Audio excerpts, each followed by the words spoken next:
The House will be in order. The chair lays before the House the communications from the Speaker. The Speaker's Rooms, Washington, D.C., January 9th, 2025. I hereby appoint the Honorable Dale W. Strong to act as Speaker pro tempore on this day. Signed, Mike Johnson, Speaker of the House of Representatives. The prayer will be offered by Chaplain Kibben. Would you pray with me? You, O Lord, are our rock, our fortress, and our deliverer.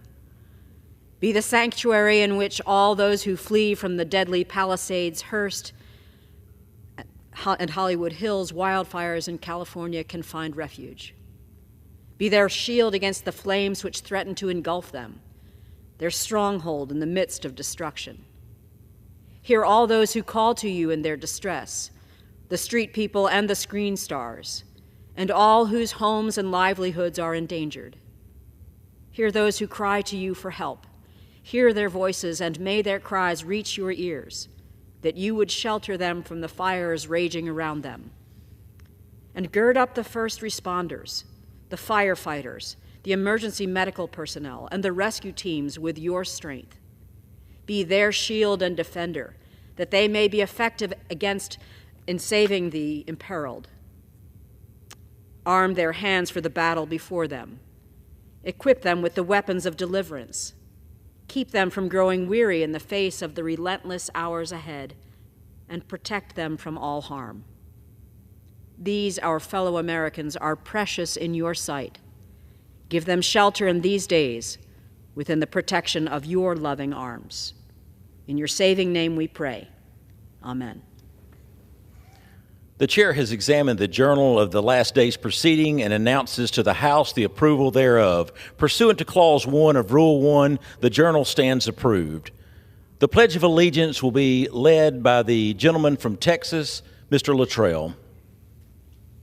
Please join me in the pledge. I pledge allegiance to the flag of the United States of America and to the republic for which it stands, one nation under God, indivisible, with liberty and justice for all. The chair will entertain up to 5 requests for 1-minute speeches on each side of the aisle. The gentleman from Pennsylvania is recognized. For what purpose is the gentleman from Pennsylvania seeking recognition? Mr. Speaker, request unanimous consent to address the House for 1 minute and revise and extend my remarks. Without objection, the gentleman is recognized. Mr. Speaker, I rise today to recognize and celebrate National Law Enforcement Appreciation Day. It is a privilege to honor the more than 800,000 sworn officers serving across the United States for their unwavering dedication to upholding the law and safeguarding our communities. The challenges you face and the importance of your work cannot be overstated. Since its establishment in 2015, National Law Enforcement Appreciation Day has been observed annually on January 9th. This day provides a meaningful opportunity for our nation to express gratitude for the brave men and women who wear the badge with honor and integrity. Thank you to the Capitol Police, the Secret Service, and the Metropolitan Police Department excuse me, for their continuous efforts to keep us safe here in our nation's capital. I'm also deeply grateful to the law enforcement officers in my home state of Pennsylvania, including the state troopers and the dedicated local police departments across the 15th District, for their steadfast commitment to protecting our families and communities. To all law enforcement officers across the United States, thank you for your selfless service and sacrifices you make every day in the defense of public safety. Thank you, and I yield back the balance of my time. For what purpose does the gentleman from Texas seek recognition? Without objection, the gentleman is recognized for 1 minute. Mr. Speaker, I rise today to pay tribute to the late Paul Reyes, a boxing legend from Fort Worth, Texas. Paul was not only a legend in the ring, but he was also a man of humility and great faith. And if you followed boxing in the 80s and 90s, you remembered Donald the Cobra Curry. You remembered Paulie Ayala, world champions. They were students of Paul Reyes. And let me tell you, Paul's gym was more than just a place to go train for boxing. His gym was a place to keep kids off the streets and give them a different direction to go in. Again, he trained some of the most amazing boxers in the country and really put Fort Worth, Texas on the map for this sport. He was a beloved member of the community. He is going to be missed, and I just want everyone to know what an important legend and icon this man was. He truly changed Fort Worth and made the lives of so many young people better. Mr. Speaker, I yield back the balance of my time. For what purpose does the gentleman from Georgia seek recognition? Mr. Speaker, I ask unanimous consent to address the House for 1 minute and to revise and extend my remarks. Without objection, the gentleman is recognized for 1 minute. Mr. Speaker, today, as our country remembers the life of the only president from my home state of Georgia, I rise to honor a few notable moments of President Jimmy Carter's legacy within Georgia's 3rd Congressional District. President Carter was an avid fan of NASCAR, and he enjoyed many races at Atlanta Motor Speedway in Hampton. As governor in 1971, he celebrated the 150th anniversary of Fayette County, and in 1973, he visited Noonan as a part of his Operation Feedback Tour. He traveled to Meriwether County several times, and through his leadership as governor, the Georgia Warm Springs Foundation continued to care for Georgians with disabilities. He purchased his suits from Bowdoin and Carroll County, and he enjoyed Chick-fil-A sandwiches during his many visits to Columbus. Following his presidency, he honored my hometown, Peachtree City, by leading our Independence Day parade in 1995. And in 2003, working with Habitat for Humanity, President Carter built over 20 homes for Georgians in need in LaGrange. Thank you to the Fayette County Historical Society, the Noonan Times-Herald, the Meriwether Historical Society, and the Heard County Historical Center and Museum for helping compile this research to honor the life and legacy of a remarkable Georgian, the 39th President of the United States of America, Jimmy Carter. I yield back. For what purpose does the gentlewoman from Oregon seek recognition? Mr. Speaker, I ask unanimous consent to address the House for 1 minute. Without objection, the gentlewoman is recognized for 1 minute. Mr. Speaker, I rise today to tell the people of Oregon that I'm ready to deliver for them. As someone who has lived, operated businesses, and raised my 4 children in our community, I know that families are struggling and feel like their voice isn't heard. I'm here to say that I'm listening and I'm fighting for our families. My top priorities are making sure that our kids are learning, healthy and thriving, supporting hardworking families who feel like their government has left them behind, and I'm working to bring new and good jobs back to Oregon, and I'll work with anyone to do it. It's important to me to have open communication with my constituents so they can always contact me and get updates from me by going to my website at bynum.house.gov. I thank you for trusting me, and I yield back. For what purpose does the gentleman from South Carolina seek recognition? Without objection, the gentleman is recognized for 1 minute. Thank you, Mr. Speaker. The FBI defines domestic terrorism as, quote, violent criminal acts committed by individuals and/or groups to further ideological goals stemming from domestic influences, end of quote. America has experienced an ongoing war, as witnessed in New Orleans and Las Vegas, and a plot to kill in Florida. The moral fabric of America has suffered with 4 years of Biden-Harris policies, dangerous open borders, destroyed jobs, crushing inflation, campus anti-Semitism, woke mentality, and with the failure to lead globally and more. Unified Republican leadership will advance the conservative agenda to make America great again. Corrupt Judge Merchant has shamefully revealed Trump derangement scheduling sentencing. This confirms the lawfare backfiring, electing Donald Trump, with the corrupt judge receiving my invitation for the Trump inauguration, which he unintentionally promoted. In conclusion, God bless our troops as the global war on terrorism continues. Open borders for dictators puts all Americans at risk of more 9/11 attacks imminent, as warned by the FBI. Trump will reinstitute existing laws to protect American families with peace through strength. I yield back. For what purpose does the gentlewoman from Texas seek recognition? Without objection, the gentlewoman is recognized for 1 minute.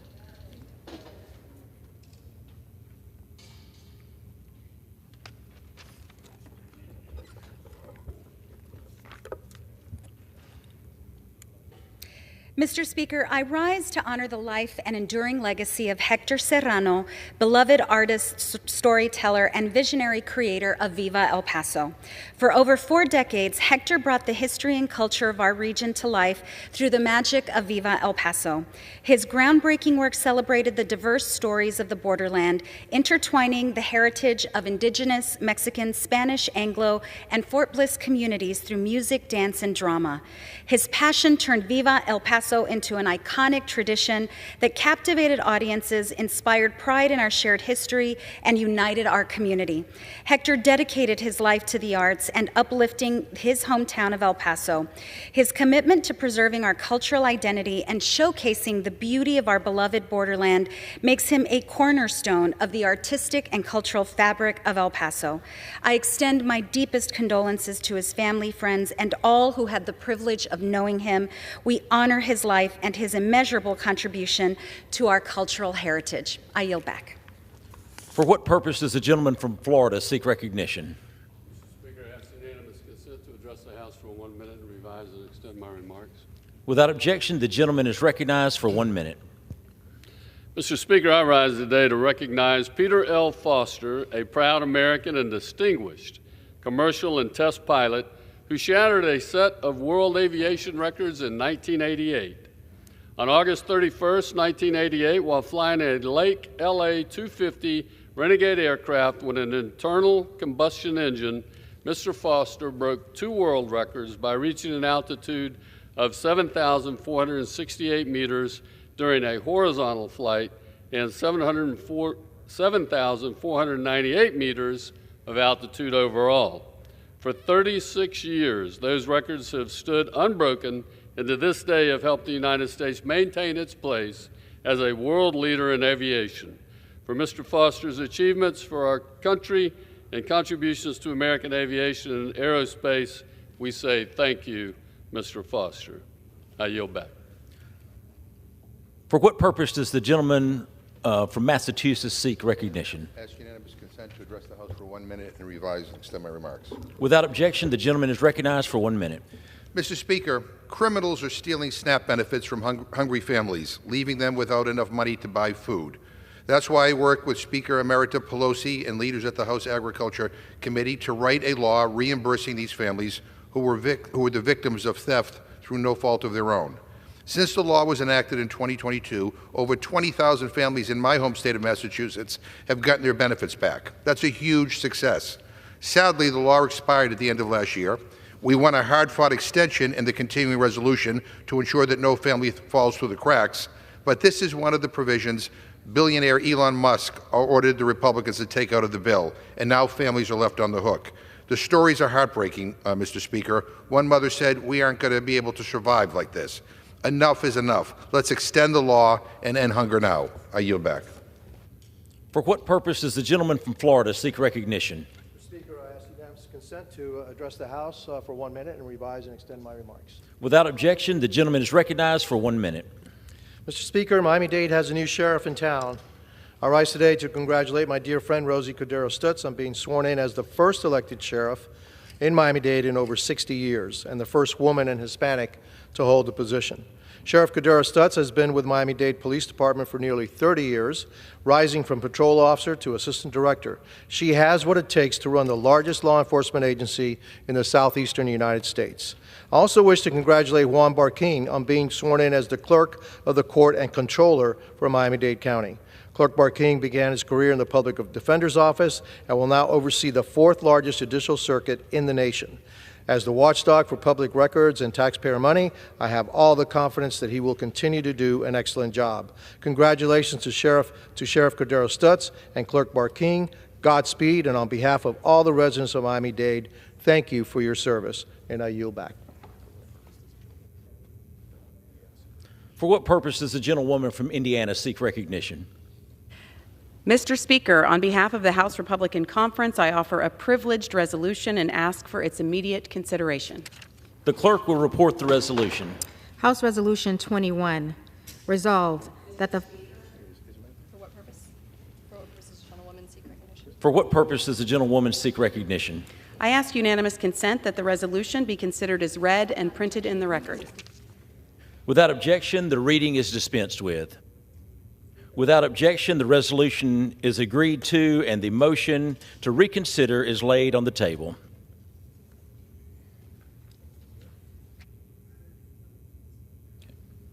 The chair announces the Speaker's appointment pursuant to 2 U.S.C. 2001 and the order of the House on January the 3rd, 2025 of the gentleman from Louisiana, Mr. Scalise, and the gentleman from New York, Mr. Jeffries, and members of the House Office Building Commission to serve with the Speaker.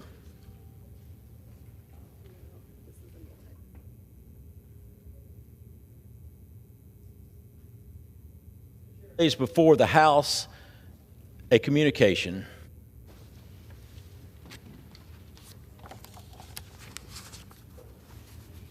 The Honorable, the Speaker, House of Representatives, sir. Pursuant to the permission granted in Clause 2H of Rule 2 of the Rules of the U.S. House of Representatives, I have the honor to transmit a sealed envelope received from the White House on January 8, 2025 at 10:40 a.m., said to contain a message from the President regarding taking additional steps with respect to the situation in Western Balkans. Signed sincerely, Kevin F. McCumber, Clerk of the House. The clerk will read the message. To the Congress of the United States, pursuant to the International Emergency Economic Powers Act, 50 United States Code 1701 et sec, the National Emergencies Act, 50 United States Code 1601 et sec, and Section 301 of the Title III United States Code, I hereby report that I have issued an executive order in order to take additional steps with respect to the national emergency declared in Executive Order 13219 of June 26, 2001, blocking property of persons who threaten international stabilization efforts in the Western Balkans, as amended by Executive Order 13304 of May 28, 2003, termination of emergencies with respect to Yugoslavia, and modifications of Executive Order 13219 of June 26, 2001, and expanded in scope by Executive Order 14033 of June 8, 2021, blocking property and suspending entry into the United States of certain persons contributing to the destabilization situation in the Western Balkans. The order is intended to provide additional prongs for targeting persons for designation under Executive Order 14033 and deter individuals from attempting to evade United States sanctions. This includes amendments to and add attempts as a basis for designation throughout the order, add a prong for leadership of membership in a sanctioned entity, add a prong for ownership or control of a sanctioned person, and add a prong for being a spouse or adult child of a sanctioned person. I am enclosing a copy of the executive order I have issued. Signed, Joseph R. Biden, Jr., The White House, January 8, 2025. Referred to the Committee on Foreign Affairs and ordered printed. For what purpose does the gentleman from Florida, Mr. Mass, seek recognition? Mr. Speaker, pursuant to House Resolution 5, I call up the bill, H.R. 23, and ask for its immediate consideration in the House. The clerk will report the title of the bill. H.R. 23, a bill to impose sanctions with respect to the International Criminal Court engaged in any effort to investigate, arrest, detain, or prosecute any protected person of the United States and its allies. The bill shall be debated for 1 hour equally and divided and controlled by the majority leader and the minority leader and their respective designee. The gentleman from Florida, Mr. Mass, and the gentleman from Massachusetts, Mr. McGovern, will control 30 minutes. The chair recognizes the gentleman from Florida, Mr. Mass. Mr. Speaker, I ask unanimous consent that all members may have 5 legislative days to revise and extend their remarks and to include extraneous materials on this measure. Without objection. I yield myself as much time as I may consume. The gentleman is recognized. Mr. Speaker, I rise today in support of the Illegitimate Court Counteraction Act, a bill that I am proud to have worked on with my colleague and my friend, Representative Chip Roy, a bill that sanctions international criminal court officials and their families and anybody who is assisting them. Why? Because they are targeting America's allies who are right now the front line of fighting to bring American hostages home from Gaza. America is passing this law because on November 21, 2024, the International Criminal Court's pretrial chamber issued warrants for the arrest of Israeli Prime Minister Benjamin Netanyahu and Israel's former defense minister Yoav Gallant. Let me explain that in a more detailed way. America is passing this law because a kangaroo court is seeking to arrest the prime minister of our great ally, Israel, who is not only responding to an enemy which conducted a genocide, killing as many men, women, and children as possible, even beheading some of them on October 7, 2024, but an enemy who still holds 100 hostages, scores of bodies of those that they murdered, including 7 of my fellow Americans. Let me say that again.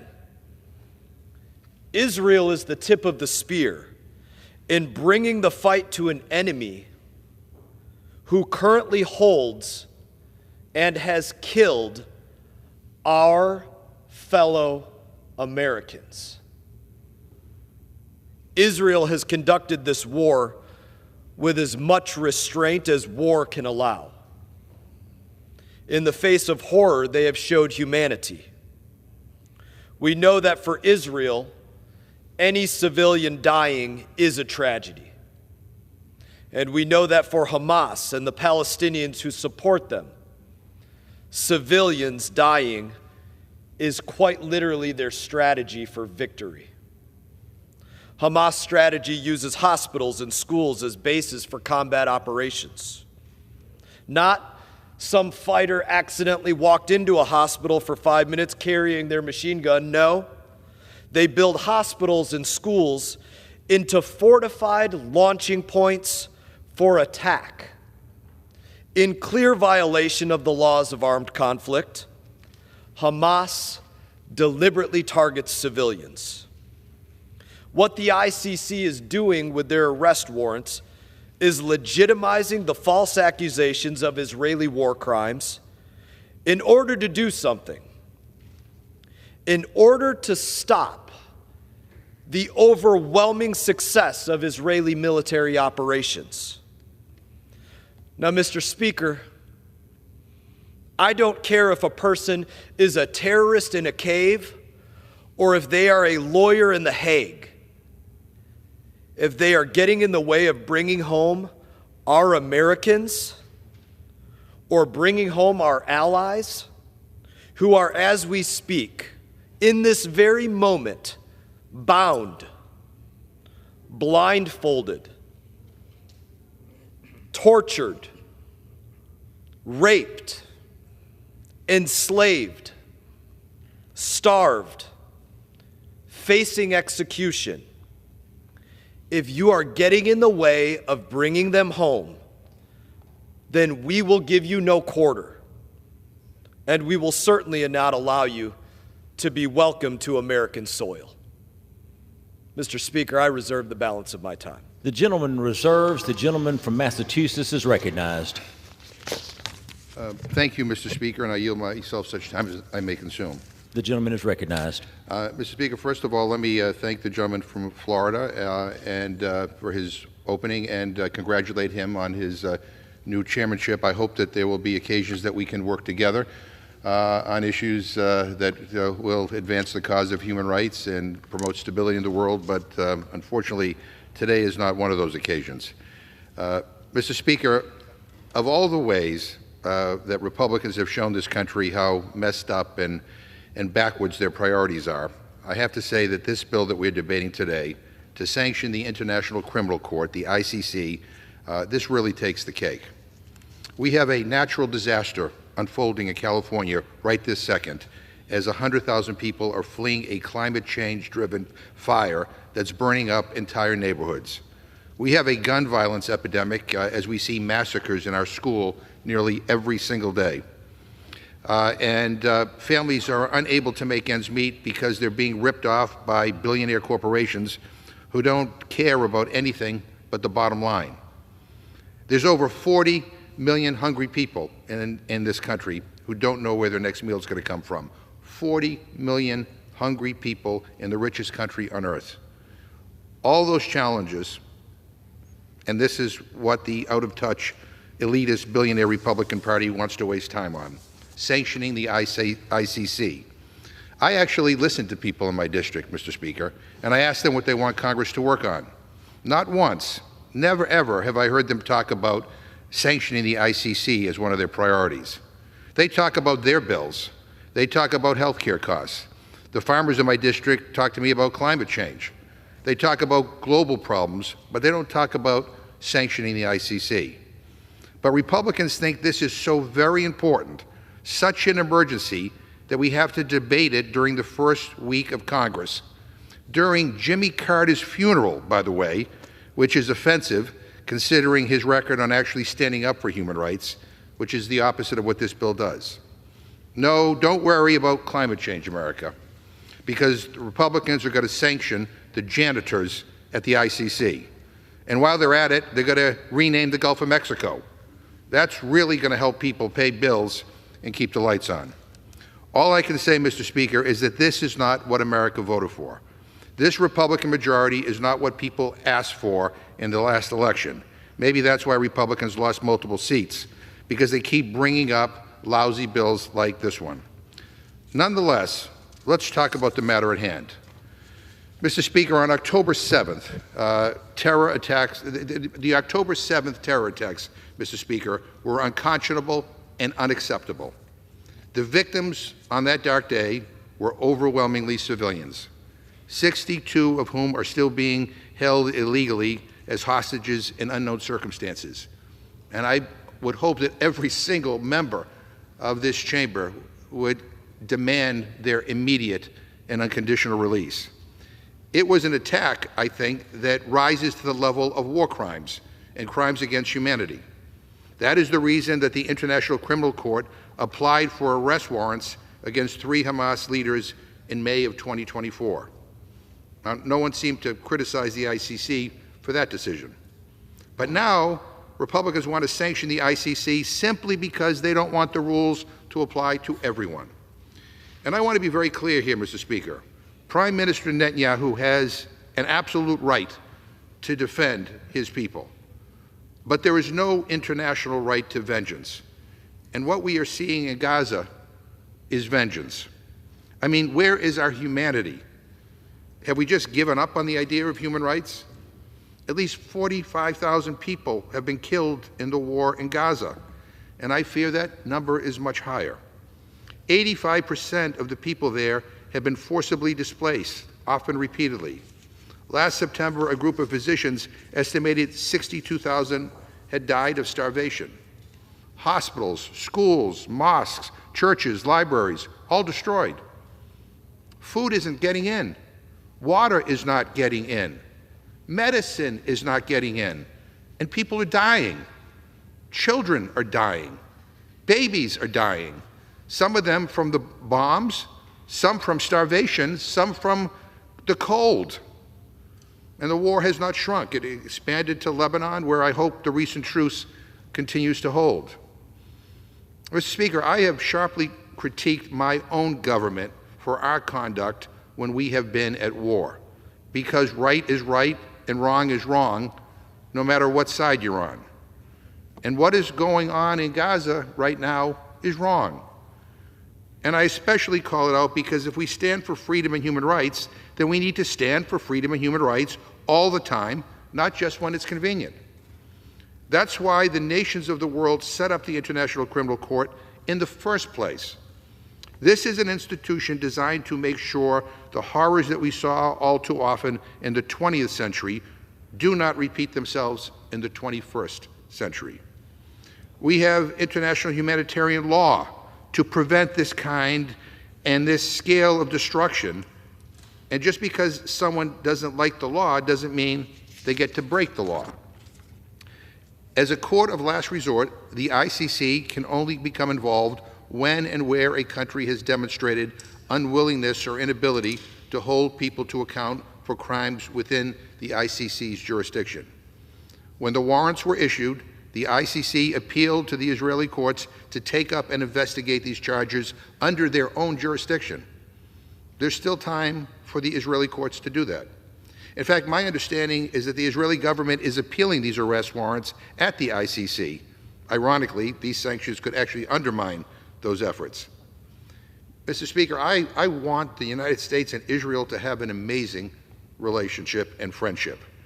But friendship means we tell the truth. It means we hold ourselves and our allies to the same high standards. And I understand why people want vengeance. I've been to the region that Hamas attacked. I've met with the families of hostages and the victims of October 7th, whose lives have been destroyed by what happened. Many, by the way, who are furious at Prime Minister Netanyahu for the way he has conducted this war and for his failure to bring home their loved ones. I have met with people in my district who have been deeply impacted by this horrific tragedy, including too many who are justifiably afraid about the rise of anti-Semitism in this country and around the world.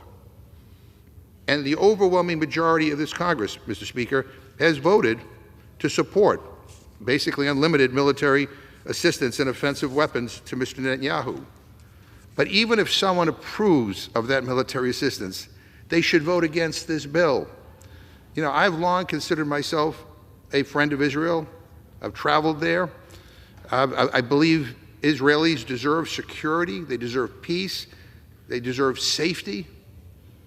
But turning a blind eye to what is happening in Gaza and saying that all these civilian casualties are somehow okay, in my opinion, does not make Israel more safe. It makes Israel less safe, less secure. Sanctioning and attacking the ICC is not only bad for Israel, my colleagues, it's bad for the United States. It's bad for the world. So I urge a no vote on this bill, and I reserve my time. The gentleman from Massachusetts reserves. The gentleman from Florida is recognized. Mr. Speaker, we are the people's house. Let me translate what was just said. It's not a priority for the people's house to do everything possible to get our people home, to include getting in the way of those that are getting in our way. Mr. Speaker, I'm pleased to yield 4 minutes to the genesis of this legislation, the gentleman from Texas, the lead sponsor, Mr. Roy. The gentleman is recognized. I thank my friend from Florida, the chairman. I thank him for his support on this legislation.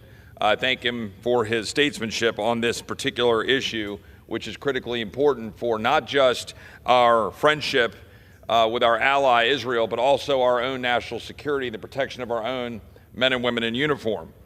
Let's be clear about what is happening at the so-called International Criminal Court right now.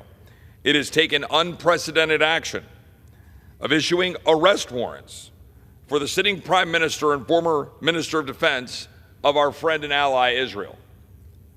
Let that sit in for a minute.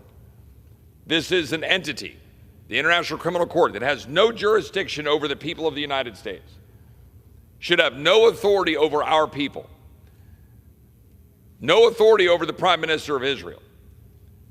Yet it is extending into the people of Israel's business in defending their interest against violent attack by Hamas, which we define as a terrorist entity, which, as the chairman just pointed out, has killed American citizens and holds American citizens hostage as we sit here today. And somehow it is not a priority for the people of our country that we represent for us to be here on the floor of the House defending our men and women in uniform, defending our citizens, defending our ally Israel and the Prime Minister of Israel from a politicized witch hunt by the International Criminal Court, which again should have and doesn't have any jurisdiction over our people or the people of Israel. I would remind the gentleman from Massachusetts that 42 Democrats voted for this legislation last year. If this is such a crazy piece of legislation, perhaps the gentleman would like to have an inward-facing conference on his side of the aisle. It is very clearly a bipartisan interest to protect our people and the people of our friends in Israel. I would note that our problems aren't just the dangerous terrorist organizations like Hamas, but these international organizations given power over our citizens and our way of life.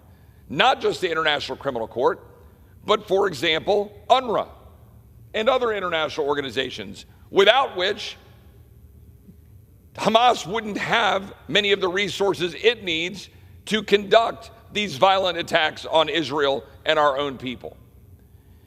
When the gentleman from Massachusetts talks about the plight of the people in Gaza, we should be reminded of the massive piles of pallets of food and relief that are stacked up because the United Nations is too incompetent to move those pallets, and remind our friends of the extent to which Hamas has been taking those resources and not distributing them to the people in Gaza. The fact of the matter here, this legislation is inherently America first. We have had situations where we've had American soldiers and our people targeted by the ICC. It will happen again if the House of Representatives and the Senate and the President don't take action to sanction the ICC to prevent this from happening again in the future.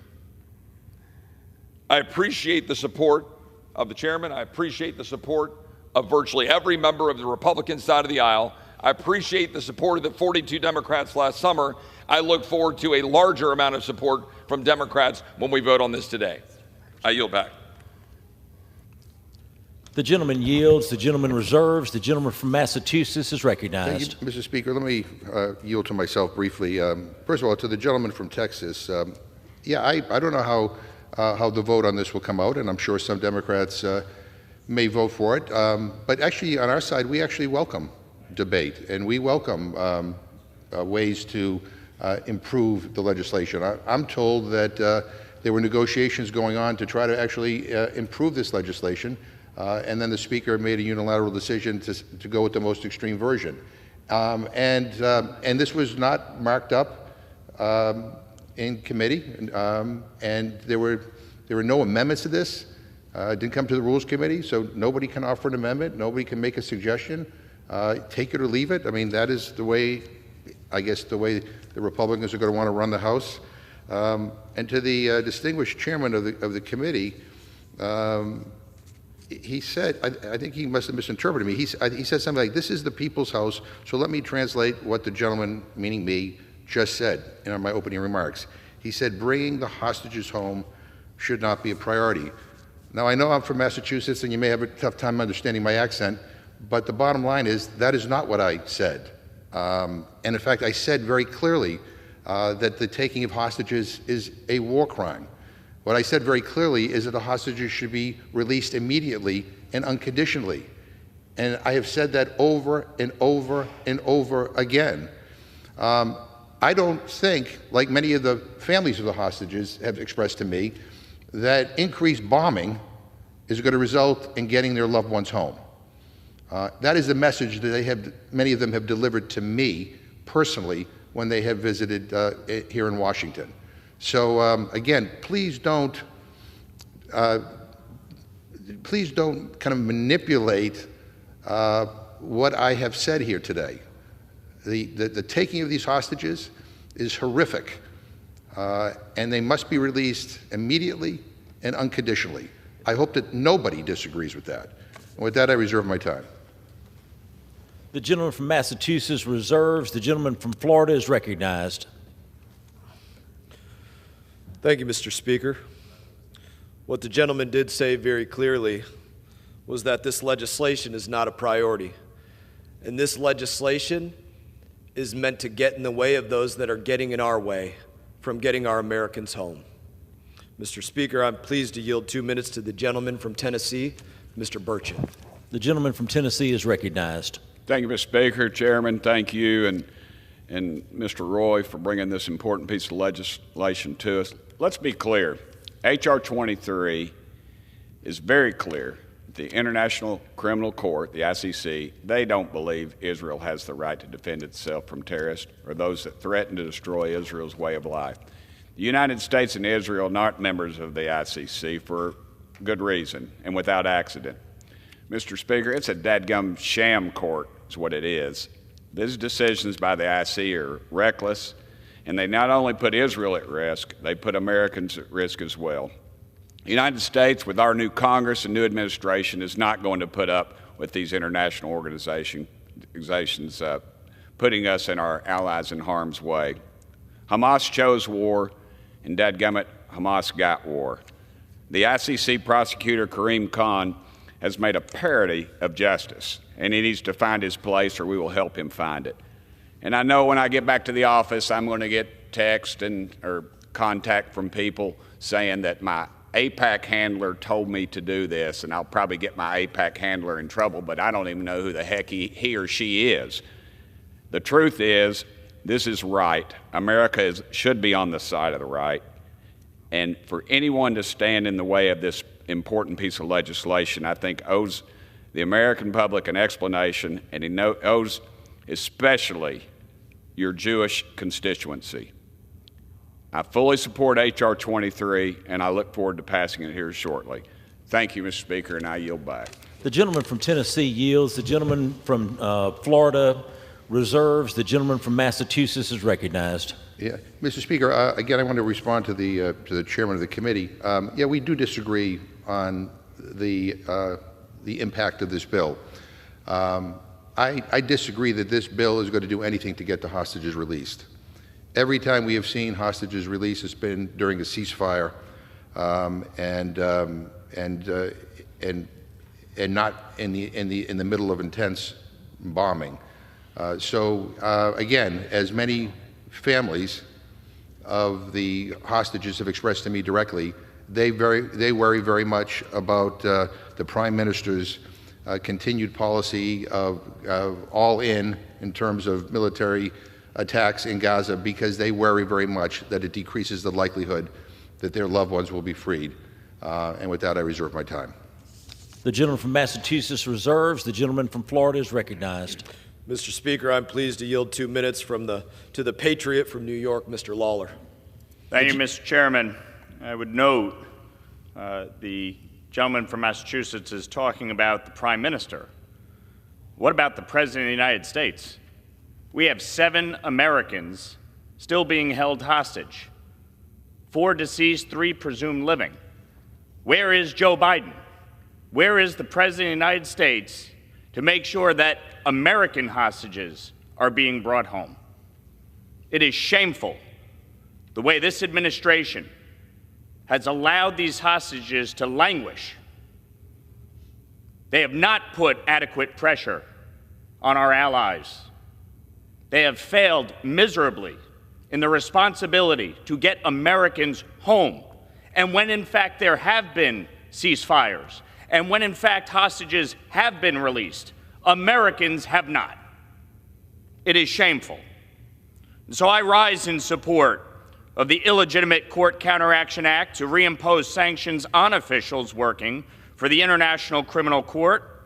This institution has continually abused its authority and demonstrated blatant hostility toward our allies and American values. As Israel has continued to defend itself against terrorists in the Middle East, over the objections of this administration, by the way, let's be clear, Sinwar and Nasrallah would still be alive if Netanyahu listened to this administration. The ICC has joined the UN in showing a clear bias against Israel. This culminated in the ICC seeking arrest warrants of the Prime Minister and other members of his cabinet. The Israelis have been working tirelessly for over a year to rescue hundreds of hostages still held by Hamas and defend their own people from further attacks. The ICC's actions amount to little more than a political smear campaign cloaked in the veneer of international law. This pattern of behavior from the ICC is not new. This is the same body that has repeatedly targeted the United States and our service members, attempting to investigate and prosecute Americans who have risked their lives to defend our freedom around the world. And so I urge my colleagues to support this critical measure and ensure that the U.S. remains steadfast in defending our allies, protecting our gentleman's citizens, time has expired. and upholding the tenets that I have yield long the gentleman defined, another 30 seconds. The gentleman has yielded an additional minute. The gentleman is recognized. and upholding the tenets that have long defined our leadership on the world stage. And with that, I yield back to the chairman. The gentleman yields. The gentleman reserves. The gentleman from Massachusetts is recognized. Thank you, Mr. Speaker. And I just say to the gentleman that that was a great speech for social media, but it will do nothing to get the hostages released, just like this bill. I reserve my time. The gentleman from Massachusetts reserves. The gentleman from Florida is recognized. Mr. Speaker, may I inquire how much time we have remaining? The gentleman from Florida has 18 minutes. The gentleman from Massachusetts has 19 minutes. And Mr. Speaker, I would remind everybody that every time my colleagues across the way rise, they rise to oppose legislation that would get in the way of those getting in our way of bringing Americans home. That's what they're standing against. That's what they're rising against. Mr. Speaker, I yield 2 minutes to the gentleman from California, Mr. McClintock. The gentleman from California is recognized. Mr. Speaker, the unprovoked and barbaric attack on Israeli civilians on October 7th presented Israel with a fundamental moral obligation to annihilate the forces that had unleashed such depravity. Ironically, the United Nations was conceived in the aftermath of the Holocaust, precisely to stand behind the civilized nations of the world when the forces of evil threaten. Tragically, it has become grotesquely perverted. UNRWA staff actively participated in the attack of October 7th, and its ICC has now become a kangaroo court waging lawfare against Israel's wartime leaders. The ICC has thus made a mockery of every hope and dream that gave birth to the United Nations and is declared by its own obscene acts to be itself a threat to world peace, international order, and the rule of law. I wholeheartedly support this bill, sanctioning anyone who gives it aid and comfort in pursuing its twisted agenda. I yield back. The gentleman yields. The gentleman from Florida reserves. The gentleman from Massachusetts is recognized. I reserve, Mr. Speaker. The gentleman from Massachusetts reserves. The gentleman from Florida is recognized. Mr. Speaker, I am pleased to yield 2 minutes to the gentleman from Texas, Mr. Weber. I thank the gentleman. Mr. Speaker, I rise in strong support of my fellow Texan calling for sanctions on the International Criminal Court officials who dare to target U.S. citizens or our allies, especially our ally Israel. Mr. Speaker, the ICC is nothing more than a kangaroo court.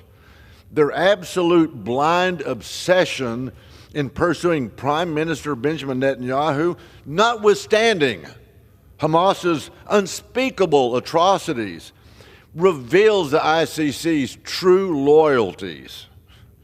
Their actions signal a dangerous complicity with terrorist groups like Hamas, as well as others, I might add.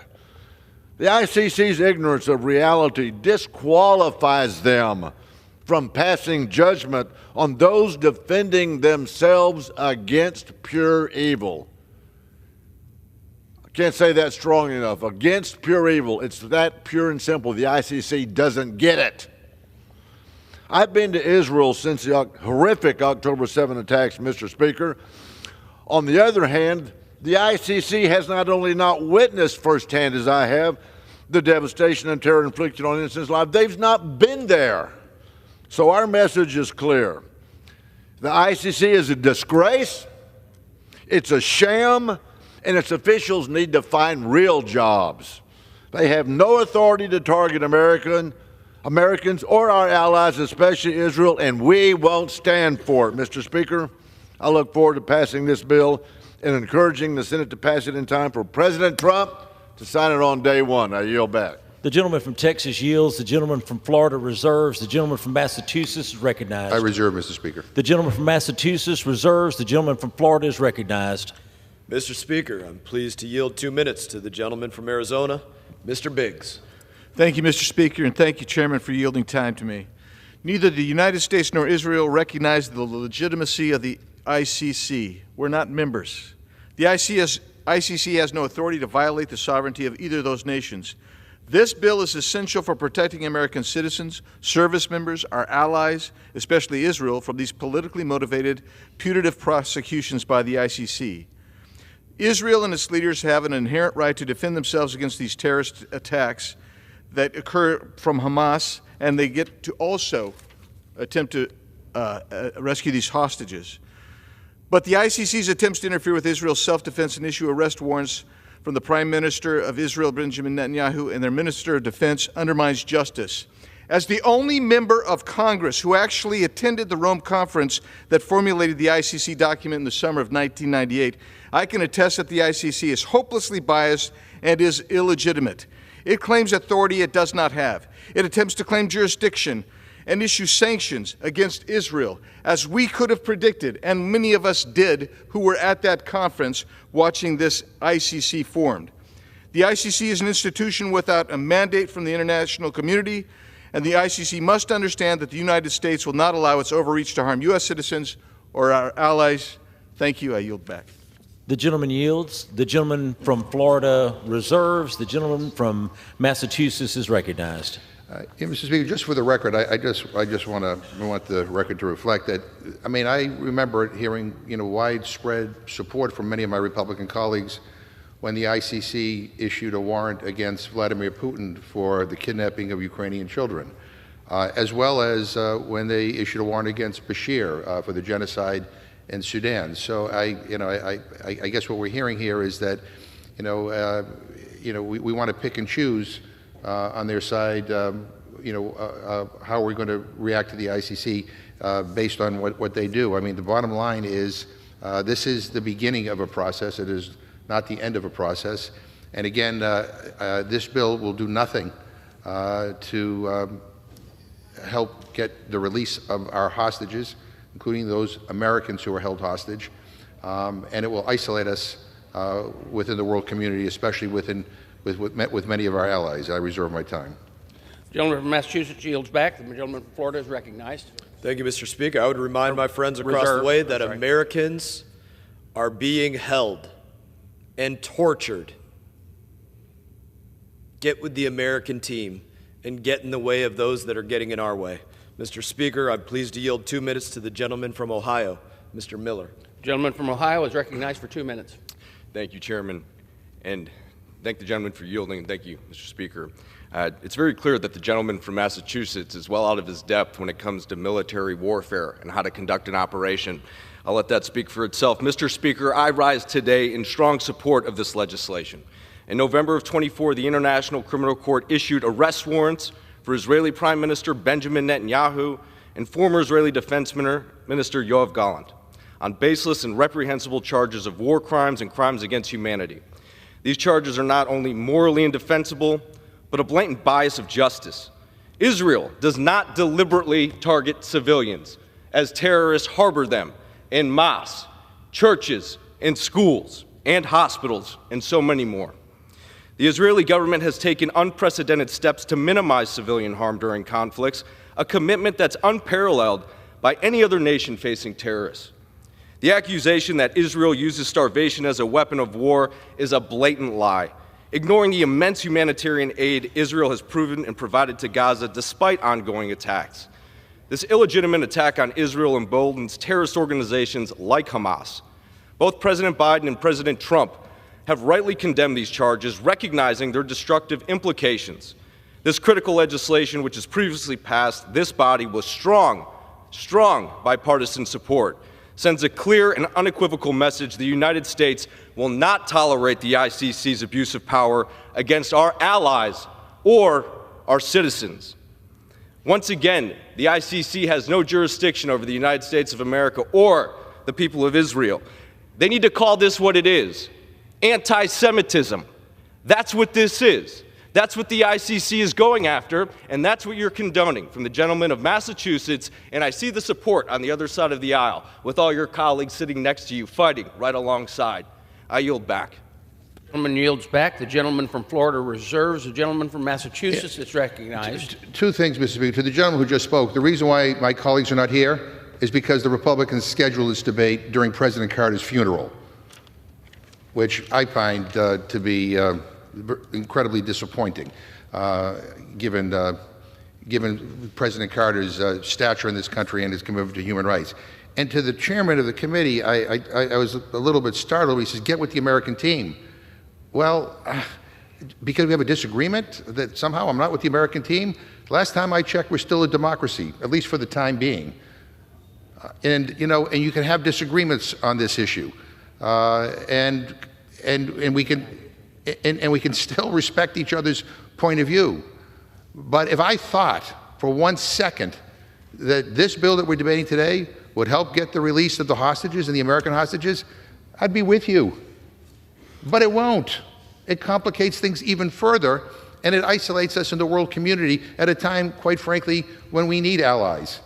And we need everybody working to try to resolve the conflict in the Middle East and to get all the hostages released, and to ensure that Israel has its security, and to ensure that the Palestinians have a future as well. With that, I reserve my time.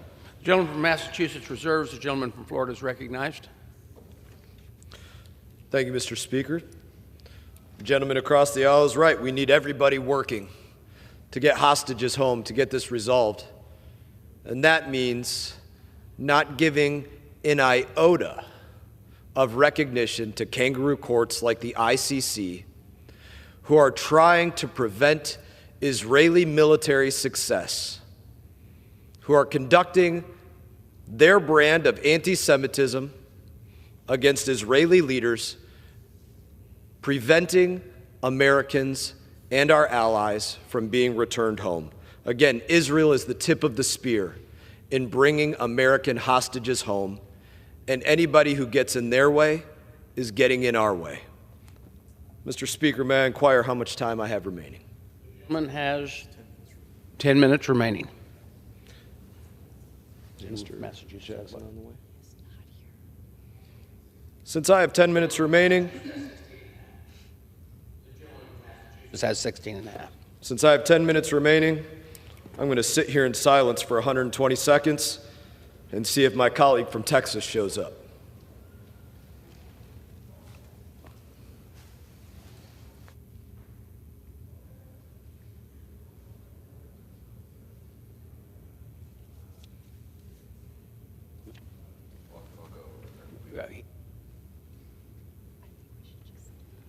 Right behind the mic. It's a good lesson, thanks. I'll remain standing here.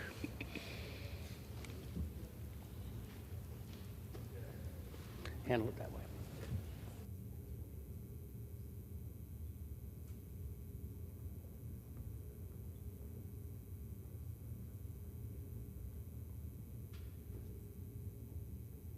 Mr. Speaker, it appears that we will have no more speakers, and I will reserve the balance of my time. The gentleman from Florida reserves. The gentleman from Massachusetts is recognized. No, I don't think you're recognized. Let me close for us. I yield myself the remaining time, Mr. Speaker. Mr. Speaker, as we close debate, I want to reiterate my opposition to this misguided legislation. The International Criminal Court exists to hold the world accountable, to prevent atrocities, and to serve as a reminder that no one is above the law. Abandoning the ICC, as H.R. 23 proposes, undermines our values, undermines our alliances, and undermines our credibility on the world stage. This is a moment to reaffirm our commitment to human rights, to international law, and to the partnerships that have defined American leadership. And this bill fails that test. By sanctioning officials of the ICC and anyone who has done business with them, this bill would have a chilling effect on America's work to support human rights and rule of law around the world. It would hamper the ICC's efforts to prosecute serious atrocities that have wrecked lives and destabilized countries in many places around the world, from Ukraine to Uganda to Darfur. NGOs would be chilled from sharing evidence of the grave crimes committed in these places. Many of us celebrated in March of 2023 when the ICC's judges issued arrest warrants for Vladimir Putin and another senior Russian official for abducting thousands of Ukrainian children. Congress even passed legislation to enable the United States to provide financial support to and share information with the ICC to investigate and prosecute Putin and his regime for their heinous crimes in Ukraine. This bill we are considering today would undermine that work and rob it of its legitimacy. If passed, this misguided legislation would bluntly curtail our ability to engage the ICC, to advance our interests in supporting justice and accountability, and crucially, to share relevant information with our partners and allies. Speaking of our allies, this bill is so absurdly broad that it would sanction our own allies. This would sanction our own allies. Read the bill. Read the bill. Our allies would be sanctioned for supporting the ICC if this were to pass. The largest funders of the ICC are America's closest allies, the UK, France, Germany, Italy, Japan. As drafted, the leaders of these countries would be sanctioned for providing material assistance to the ICC. That's truly nuts. Doesn't make any sense to me. The legislative bodies of these countries could also be sanctioned for appropriating funds to the ICC. And by some interpretations, interparliamentary travel to Europe could become a sanctionable activity. Did anybody think this through? Is sanctioning the leaders of our closest friends and allies really the best we can do here? Not only that, this sanctions over 900 members from approximately 100 countries at the court, from judges and prosecutors to administrative staff, including nationals of close U.S. allies and partners who collectively work to prosecute war criminals all around the globe. The language in this bill is so broad that even cafeteria workers and janitors, even their families, could be construed as having, quote, supported or materially assisted in these prosecutions by providing services to the ICC. This is nuts. This is nuts. And what would happen next? I can tell you, Mr. Speaker. American companies would be banned from doing business with the ICC if its top officials are sanctioned, and their Chinese competitors would rush in to fill the gap. Not only does this undermine America's interests, it bolsters Russia and it helps China. Mr. Speaker, this is a bad bill. Not only is it a bad bill, but nobody had any opportunity at all to amend it. This is being brought to the floor under a completely closed process. So all the faults that I have just outlined, we can't address them. We can't address them because of the way this majority is bringing this bill to the floor. 0 amendments are allowed because Republicans brought it up under a closed rule. And again, another wasted opportunity. So we can do better, Mr. Speaker. And in my opinion, behind-the-scenes diplomacy with the International Criminal Court alongside our partners is far more likely to yield a result than the approach put forward by this bill. You know, I oppose this legislation, and I urge my colleagues to do the same. And I reserve my time. And the gentleman from Massachusetts reserves. The gentleman from Florida is recognized. Thank you, Mr. Speaker. The gentleman from the other side's statement is as untrue now as it was when he gave the same speech a few months ago on this very floor. And I would say the message is clear to everybody. Don't get in America's way as we are trying to work with our allies to get our Americans home and our allies home. I'm proud to yield 2 minutes to the gentleman from Texas, Mr. Jackson. Gentleman from Texas is recognized for 2 minutes. Thank you, Mr. Chairman. Mr. Speaker, on October 7, 2023, Hamas terrorists brutally murdered and kidnapped hundreds of innocent Israelis. Over a year later, Hamas still holds hostages, some dead, but many alive. Israel, in response to these truly horrific attacks, has defended itself from Hamas and other Iranian terrorist proxies. I would have expected the international community to unequivocally condemn these barbaric terrorist attacks by Hamas and support Israel's fight for survival. However, corrupt international organizations like the International Criminal Court have issued arrest warrants against Israeli officials for simply trying to defend themselves and defend their country. The ICC's anti-Semitism speaks volumes. This is an unacceptable attack against our greatest ally, and the United States must make it clear that those who participate in this illegitimate prosecutions from the ICC are subject to the strongest possible sanctions. America needs leadership, and this is where we need it. I urge you and my colleagues on both sides of the aisle to stand with Israel and to vote for H.R. 23. And with that, Mr. Chairman, I yield back. The gentleman from Texas yields back. The gentleman from Florida reserves. Mr. Speaker, I'm prepared to close if the gentleman yields back. The gentleman from Florida reserves. The gentleman from Massachusetts is recognized. Thank you, Mr. Speaker. Mr. Speaker, if the United States of America stands for anything, we need to stand out loud and foursquare for human rights.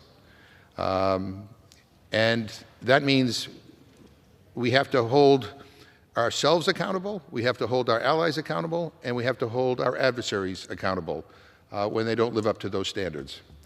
And the International Criminal Court is there to hold countries accountable and to hold entities accountable when they commit human rights crimes. They're there to investigate and they're there to prosecute. And for us in Congress to get involved in sanctioning the ICC because, you know, we don't like the fact that they're pointing out some of the serious issues in Gaza committed by one of our closest allies. For us to sanction them because of that undermines the court, undermines our credibility in the world, undermines our credibility on human rights. Why would we do that? This bill does nothing to help get the hostages released. Nothing at all. And again, let me be clear, all of us should be saying as loudly as we possibly can that all the hostages should be released immediately and unconditionally. And Hamas is, you know, they have arrest warrants out for the leadership of Hamas precisely because of what happened on October 7th. The ICC wants to hold them accountable. But what we're doing here, it doesn't make any sense to me. It doesn't make any sense to me. And again, the bill as it is written is so flawed. Again, if it maybe went through regular order, if you brought it to the Rules Committee and we made a few amendments in order, we might actually have, you know, we might have been able to fix some of the flaws that I pointed out. But instead, you know, keeping to the tradition of this Republican leadership, which oversaw the most closed Congress in the history of the United States in the last session, I guess we're going to expect more of the same. You take it or leave it, my way or the highway. You know, this is about a soundbite, I guess, more than it is about trying to achieve peace in the Middle East or trying to get the release of our hostages or trying to uphold a high standard of human rights. I find this really disappointing. I really do. And again, I said at the opening of my statement to the new chairman, I hope that we can find areas where we can work together to help improve the quality of life for people all around the world. But this bill is not going to do that. And I think we could do so much better here. And, you know, this is not about whether you support Israel or not. This is a whole different discussion that we're having here today. This is about whether you want to delegitimize the International Criminal Court, a court, by the way, which many Republicans supported when it went after Bashir in Darfur and Putin for kidnapping the Russian children. Again, we're entering a very dangerous time where we're bringing legislation to the floor to demagogue issues rather than to be constructive. We've got to take a deep breath around here because some of the stuff that's come to this floor really is beneath this institution. And I regret that we're doing this here today. I urge everybody, and I hope some of my Republican colleagues will join with us in opposing this legislation. We can do better. We need to do better. And with that, I yield back my time. The gentleman from Massachusetts yields back. The gentleman from Florida is recognized. Thank you, Mr. Speaker. Mr. Speaker, this bill sends an incredibly important message across the globe when we make this law. Do not get in the way of America or our allies trying to bring our people home. Don't get in our way. You will be given no quarter, and again, you will certainly not be welcomed to American soil. This bill is even more urgent today than when it was first passed back in June of last year. In June, the ICC's prosecutor had just only requested warrants. The warrants had not yet been issued or approved. There was still time for the ICC to abandon this shameful effort. Instead, the ICC's attempt to obstruct Israel's right to defend itself has only prolonged the war and prevented the release of American hostages by boosting the morale of Hamas. If you're boosting the morale of Hamas, you are on the other team. And in November, the ICC's pretrial chamber approved the arrest warrants. We have to pass this bill today to prevent this travesty from moving any further and to deter any more illegitimate actions by this kangaroo court, to halt or stall the military success of our allies trying to bring hostages home, both American and Israeli and others. For that reason, I call on every single one of my colleagues to put America first by voting for this legislation today, and I yield the balance of my time. Gentleman yields back. All time for debate has expired. Pursuant to House Resolution 5, the previous question is ordered on and third reading of the bill. Those in favor say aye. Those opposed say no. In the opinion of the chairs, the ayes have it. Third reading.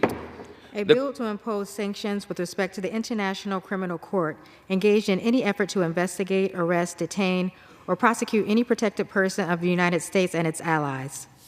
The question is on the passage of the bill. Those in favor say aye. Those opposed, no. In the opinion of the chairs, the ayes have it, and the bill is passed. For what purpose does the gentleman from Florida? I request the yeas and nays, please. The yeas and nays are requested. Those favoring the votes for the yeas and nays will rise. A sufficient number having arisen, the yeas and nays are ordered. Pursuant to Clause 8 of Rule 20, further proceedings on this question are postponed. Pursuant to Clause 12A of Rule 1, the Chair declares the House in recess subject to the call of the Chair.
The House will be in order. For what purpose, the gentleman from Colorado seek recognition? Mr. Speaker, by the direction of the Democratic Caucus, I offer a privileged resolution and ask for its immediate consideration. Will report the resolution. House Resolution 22, resolved that the following named members be and are hereby elected to the following standing committees of the House of Representatives. Consent that the resolution be considered as read and printed in the record. Without objection, the resolution is without objection. Without objection, the resolution is agreed to and the motion to reconsider is laid on the table. Pursuant to Clause 8 of Rule 20, the unfinished business is the vote on the passage of H.R. 23, on which the yeas and nays are ordered. The clerk will report the title of the bill. H.R. 23, a bill to impose sanctions with respect to the International Criminal Court engaged in any effort to investigate, arrest, detain, or prosecute any protected person of the United States and its allies. The question is on the passage of the bill. Members will record their votes by electronic device. This is a 15-minute vote.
On this vote, 243 yeas, 140 nays, 1 present. The bill is passed. Without objection, the motion to reconsider is laid on the table. For what purpose? The gentleman from Wisconsin seek recognition. Mr. Speaker, I ask unanimous consent that when the House adjourns today, it adjourn to meet on Monday next, when it shall convene at noon for morning hour debate and 2 p.m. for legislative business. Without objection.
The chair will now entertain requests for 1-minute speeches.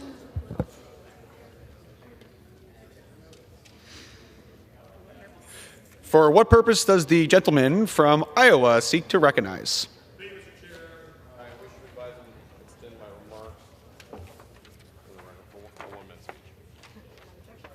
Without objection, the gentleman is recognized for 1 minute. Thank you, Jay. Thank you, Mr. Speaker. I rise today to honor the memory of Sharon Payne, a mother, grandmother, and dedicated teacher. I was one of her lucky students to have learned from Mrs. Payne. In elementary, she instructed us all in our first rendition of America the Beautiful. She gave me my first piano lessons. She taught us all how to cheer on the Iowa Hawkeyes. And most importantly, she bonded a diverse group of young people together with the fundamentals for life, working together to make something beautiful. Ms. Payne will be greatly missed, and she is left behind by a great legacy, her husband Craig, Laura, and Brant, and your amazing family. To all of your friends from Southeast Polk, all the students you taught, and all the lives you continue to inspire, we wish you the best, Mrs. Payne. Thank you, Mr. Speaker.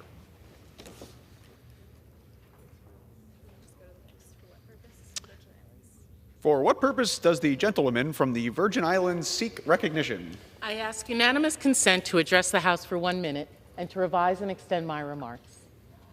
Without objection, the gentlewoman is recognized for 1 minute. Thank you, Mr. Speaker. I rise today to congratulate the new governor of Puerto Rico, my Caribbean sister and former member of Congress, Jennifer Gonzalez Colon. I would like to take this opportunity to reflect on her remarkable work while a member here in this body. As co-chairs of the Rum Caucus, the first caucus dedicated to promoting the rum industry, we successfully advocated for the rum cover-over legislation, which increased the amount of tax revenue generated from the Virgin Islands and Puerto Rico and rum that was sold in the mainland.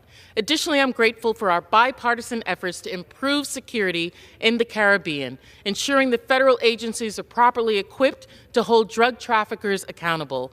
And of course, our work together to change the Stafford Act in 2018 after the devastating hurricanes of Irma and Maria in our districts, which has brought billions of dollars to rebuild both the Virgin Islands and Puerto Rico. Although her presence will be missed in Congress, I look forward to seeing the incredible impact she will have in her new role as Governor of Puerto Rico. I yield back. For what purpose does the gentleman from Wisconsin seek recognition? Mr. Speaker, I request unanimous consent to address the House for 1 minute and to revise and extend my remarks. Without objection, the gentleman is recognized for 1 minute. Thank you, Mr. Speaker. I rise today in recognition of National Law Enforcement Appreciation Day to thank the great law enforcement heroes who put their life on the line every day for the people of Wisconsin's 8th Congressional District. We are blessed to have so many great police departments within our district, as well as 11 fantastic sheriffs that work tirelessly for us every single day. I would like to give a special shout out to each of our sheriffs. Brown County Sheriff Todd Delane, Outagamie County Sheriff Sheriff Clint Krewald, O'Connell County Sheriff Todd Scarbin, Wapaka County Sheriff Tim Wills, Door County Sheriff Tammy Sternard, Kewaunee County Sheriff Matt Joski, Shawano County Sheriff George Lesner, Marinette County Sheriff Randy Miller, Calumet County Sheriff Brett Bowe, Menominee County Sheriff Rebecca Smith, Winnebago County Sheriff John Matz. Thank you all for what you do for the people of Northeast Wisconsin on this National Law Enforcement Appreciation Day and every day. Let's all remember to thank a law enforcement officer for keeping us safe. And with that, I yield back. For what purpose does the gentlewoman from Ohio seek recognition?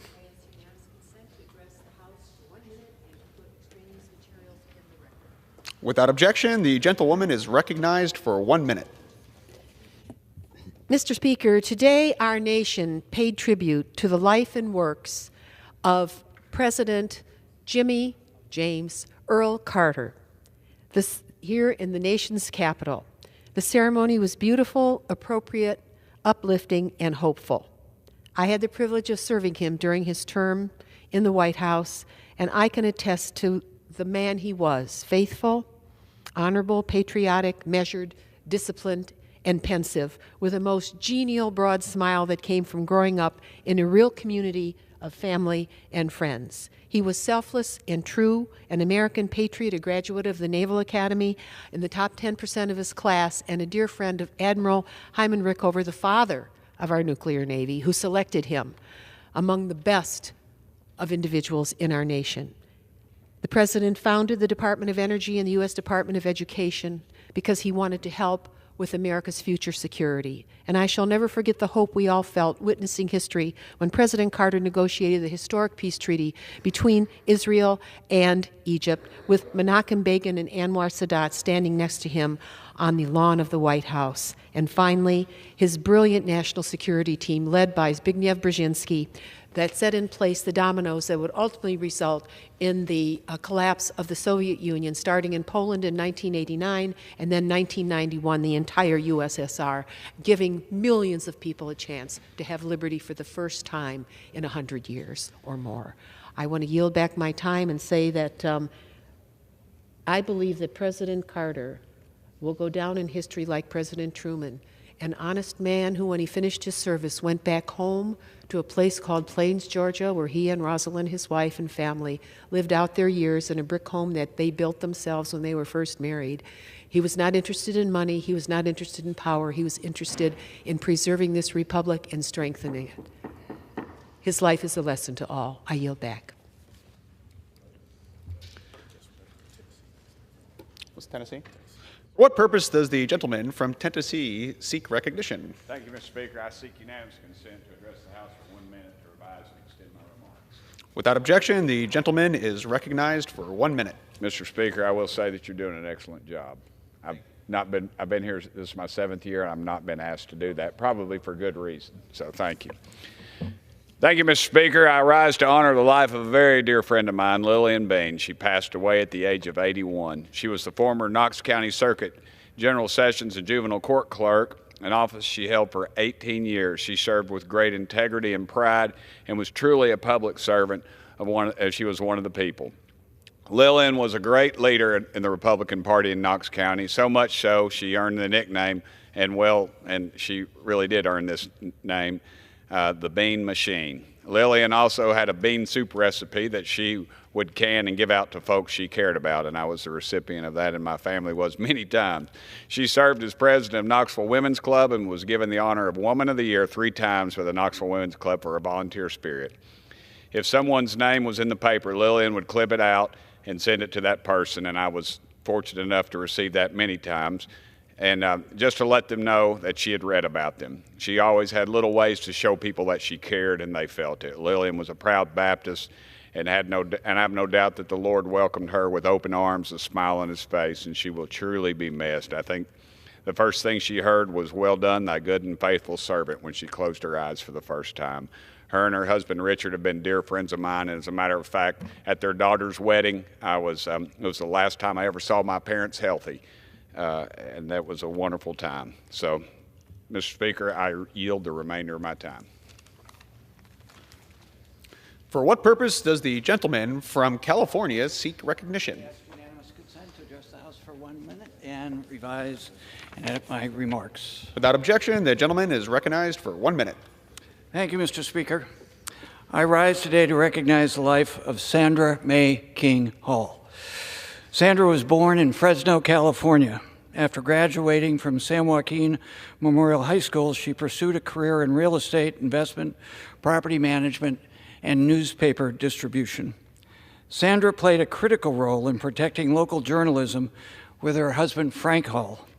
She operated a newspaper distributorship, providing local news to Pleasant Hill, California residents from 1977 to 2009.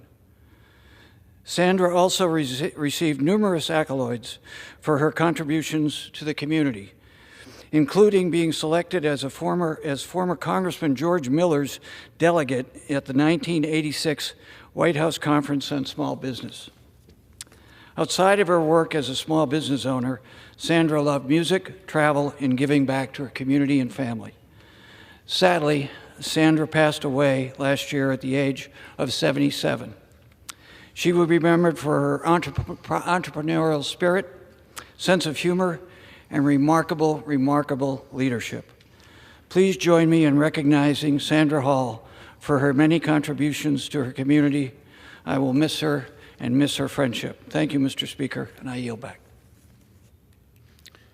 For what purpose does the gentleman from California seek recognition? Mr. Speaker, I seek unanimous consent to address the House for 1 minute and revise and extend my remarks. Without objection, the gentleman is recognized for 1 minute. Thank you, Mr. Speaker. California's on fire once again, only now, instead of burning up the red counties and the forested areas to the north, it's devastating portions of Los Angeles. Everybody's seeing it on the news. Every year we know the Santa Ana winds are going to blow. Every year we know that there's going to be risk. So what is our governor doing to help stop the risk? Virtually nothing, other than showing up at press conferences and waving his arms around and having long practiced monologues about, oh, it's someone else's fault, this or that. So it's time for the governor to either bear down or get out of the way, because California keeps suffering. My county's up north, Carr Fire, Camp Fire, Dixie Fire, 1 million acres, and now it's hitting the constituents of Southern California hard. Why does this have to keep happening? Why is not anything being done to really mitigate the issue of forest management, of brush management, and lower the risk? Why is the water being cut off at the hydrants? Is it because he won't allow us to build the water storage we need for a growing population and for growing crops? We need to build Sites Reservoir. We need to raise Shasta Dam. We need to not let all the water keep rushing out to the Pacific Ocean through the Delta to supposedly save a smelt that doesn't exist. We need to get cracking on this. Governor Newsom, either get at it or get out of the way. For what purpose does the gentleman from North Carolina seek recognition? Mr. Speaker, I ask for unanimous consent to address the House for 1 minute, revise and extend. Without objection, the gentleman is recognized for 1 minute. Mr. Speaker, all rise. The atmosphere in the courtroom was full of emotion as Senior Resident Superior Court Judge Cy Grant took his seat on the bench to preside in a historic moment for North Carolina a father and daughter would share the honor of being sworn in as district court judges. The ceremony was inspiring, with Chief District Court Judge Teresa Freeman administering the oath of office to Judge Rob Lewis, who then had the cherished privilege of swearing in his daughter, Takia Lewis Blaylock, with her husband Nick and children at her side. Judge Lewis gave his daughter a heartfelt hug as she donned her robe. The courtroom erupted in applause. Judge Blaylock's son, Preston, spoke with great admiration for his mother, while Judge Lewis broke down in tears, reminiscing how as a child she had envisioned them practicing together. There was a special recognition of a friend, Judge Brenda Branch. Mr. Speaker, I rise to congratulate this dynamic father-daughter duo for making history. I yield back. For what purpose does the gentleman from Tennessee seek recognition? From Texas seek recognition. Without objection, the gentleman is recognized for 1 minute. Thank you, Mr. Speaker. I rise today to recognize a true American success story, a company that I'm proud to say resides in the 6th Congressional District of Texas, Caterpillar Incorporated. This week kicks off a celebration of 100 years of hard work, innovation, and industry leadership by this iconic company. In 1925, the Holt Manufacturing Company and the C.L. Best Tractor Company came together to form what is now known as Caterpillar. Since then, they've been at the forefront of building the machines that build the world.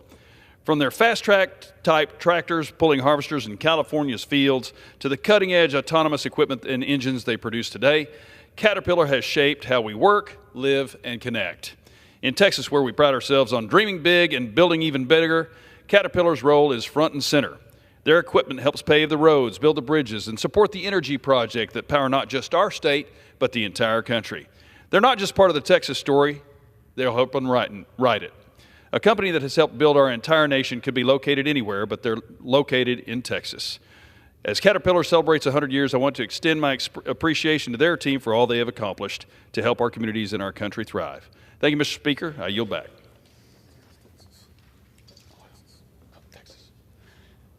For what purpose does the gentleman from Texas seek recognition?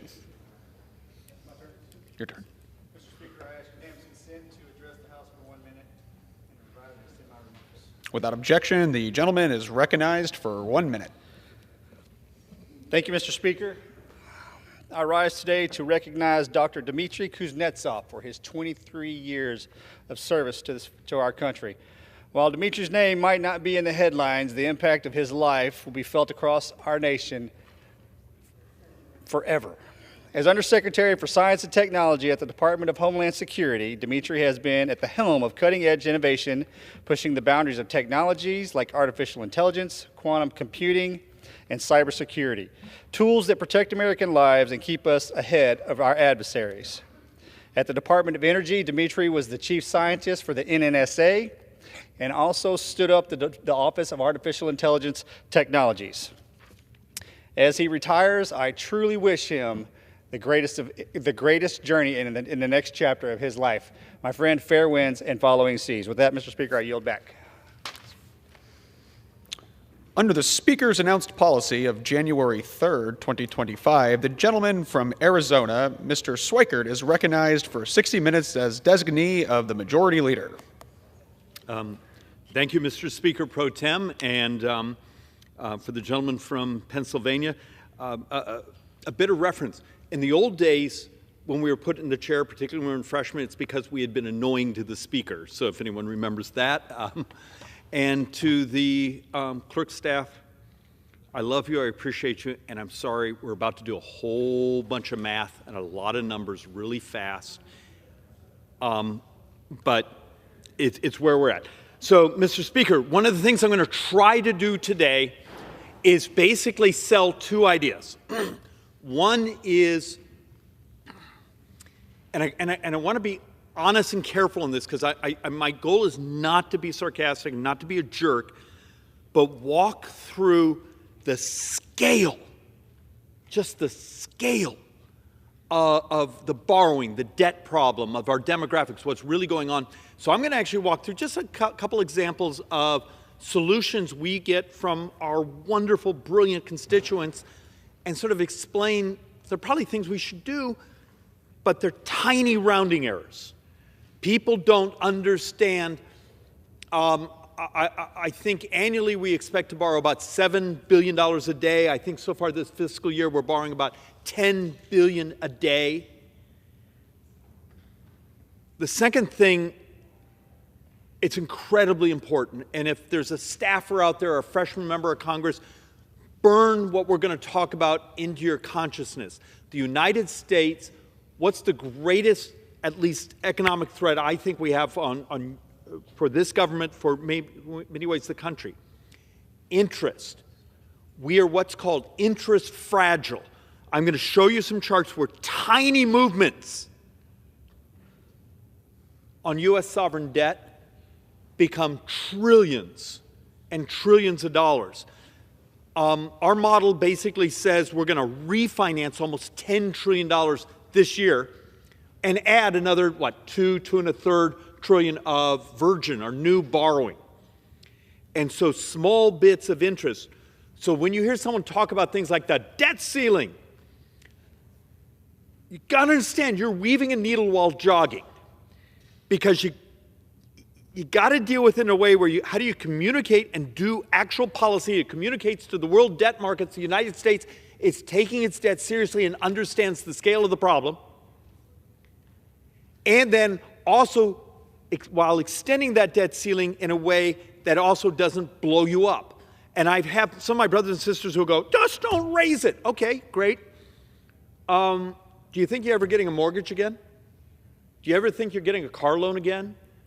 Do you understand what would happen to the world economy going boom and interest rates exploding when all of a sudden the United States is no longer creditworthy? Because that's what it means. And remember, one of my predictions for this year is there's 3 big rating agencies, S&P, Fitch, and Moody's. Moody's is the only one that has not downgraded U.S. debt yet. I predict to you before this year's over, Moody's, so all 3 will have downgraded U.S. sovereign debt. My other prediction is before this spring is over, the United States will cross over to 5% interest, and if it holds there, I'm going to show you how devastating that math absolutely is. The clown show has to come to an end. People need to understand, if you're a member of Congress, you are the board of the biggest economy in the world. You got to start learning your math, because at the end of the day, the math will always win. So let's do some basic things. Now, first off, part of what I'm doing, the reason I'm doing this is I'm also trying to make the moral argument of doing the really hard thing in reconciliation. The really hard thing is also the best economics. If you give a darn about your retirement, my 2.5-year-old boy's economic future, the country, and forgive me, I'm still working through my lung issues. You got to do the hard thing. So CBO and then my joint economic economists actually worked through some math and saying, what would happen, because we have all these expiring provisions of TCJA, the 2017 tax reform. And if you extend them all, so the individuals, the pass-throughs, the small business, the subchapter S's, the partnerships, if you extend those tax provisions over 10 years, it's about $4.6 trillion of revenue that would have come in because of the increased taxes, because of the expired provisions. What is this body able to do to find policies to offset that spending? Well, it turns out CBO, and as I know this chart's a little hard to read, but the punchline on it is if you functionally extend the tax policy, but you pay for it through the decade, you actually get more economic growth, that the economy actually grows. And people go, what, but you reached in and pulled money out to pay for the offsets. The idea is by doing that, you didn't deficit finance it, where you're paying interest, where you're making the debt markets more fragile, and you're also pulling $4.6 trillion additional capital out of the debt markets that could have gone into you buying a new car or the business buying new plant and equipment. This is hard because around here talking about we're going to modernize how we deliver healthcare. We're going to modernize public agencies. We're going to reduce spending by doing it better, faster, and cheaper.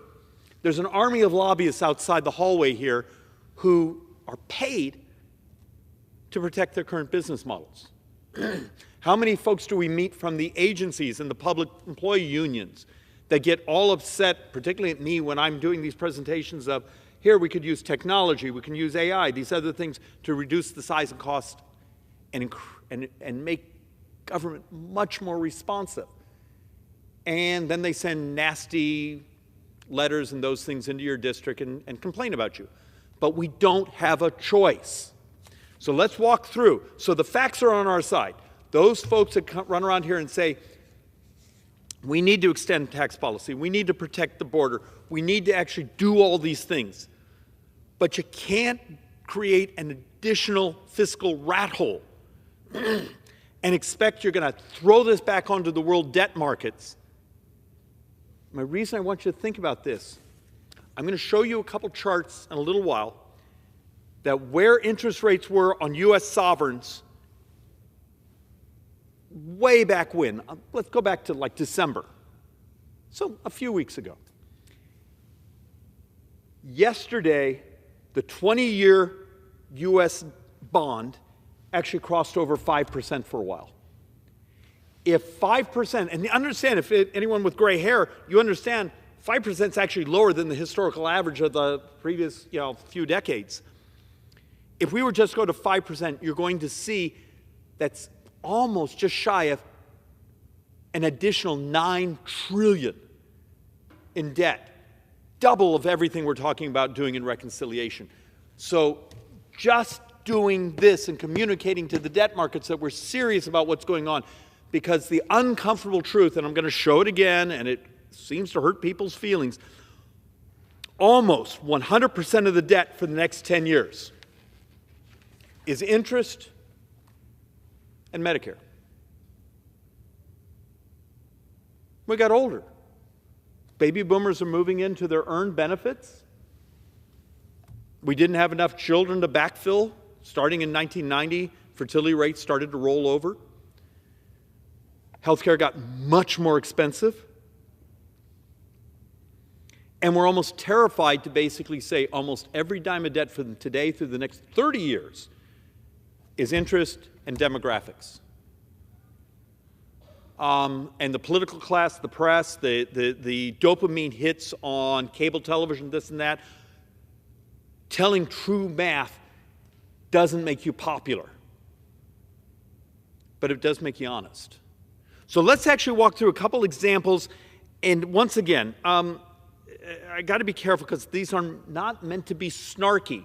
They're basically a thought experiment of what you hear members walk behind these microphones saying things that, great, they're wonderful, maybe we should do them, but they have tiny effects on the survival of this republic. So let's actually walk through, just explain what I'm talking about.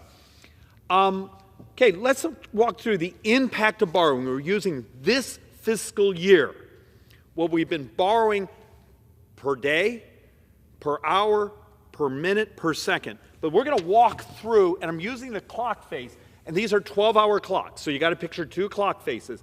I'm trying to make some way where you make things with lots of zeros understandable.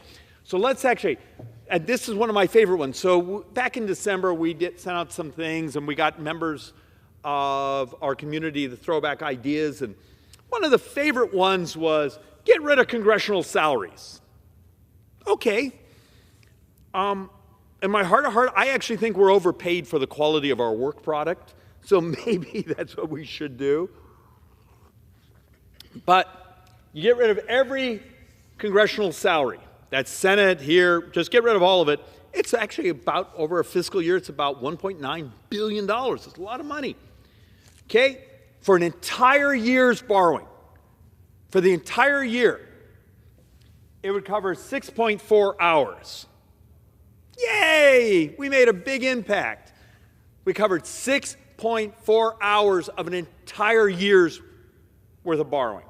Okay, so that's sort of silly, but that's one of the key responses we got. I think, actually, it may say more about what they think about me. All right, so let's actually do another one that came back to us from our constituent surveys. Emergency services for undocumented migrants. This is basically Obamacare subsidies, healthcare spending for those who are here undocumented. They're illegal. Now, most of this turns out, we believe, to be Obamacare subsidies. You will hear member after member after member, and people on television, the talking hosts, you'll hear it on conservative talk radio. If we just didn't spend money, okay. So we actually did this thing called research, where we actually looked up the actual facts and the math. And it's about $2.7 billion for the entire year. So we get rid of it, and we probably should, but it's 9 hours of borrowing for an entire year. Yet how many times will you hear people say this in front of microphones? Stopping healthcare subsidies for those who are here undocumented, here illegally, is 9 hours of borrowing for an entire year. And there's our problem. We have people doing theater over honest math. So let's do another one. One of my particular favorites. Let's get rid of the Department of Education. And actually, I'm a big fan because there's, if you believe in the 10th Amendment of the Constitution, why is this here at the federal government? Yes, but a big portion of their 4,500 employees is actually debt management, but that can be actually done by other agencies we have that actually have high-skilled folks to manage receivables, those things, bank. But if you got rid of all those 4,500 employees at the Department of Education, great! Turns out to be about $2.75 billion over an entire year you just covered. Functionally, 9 hours of borrowing.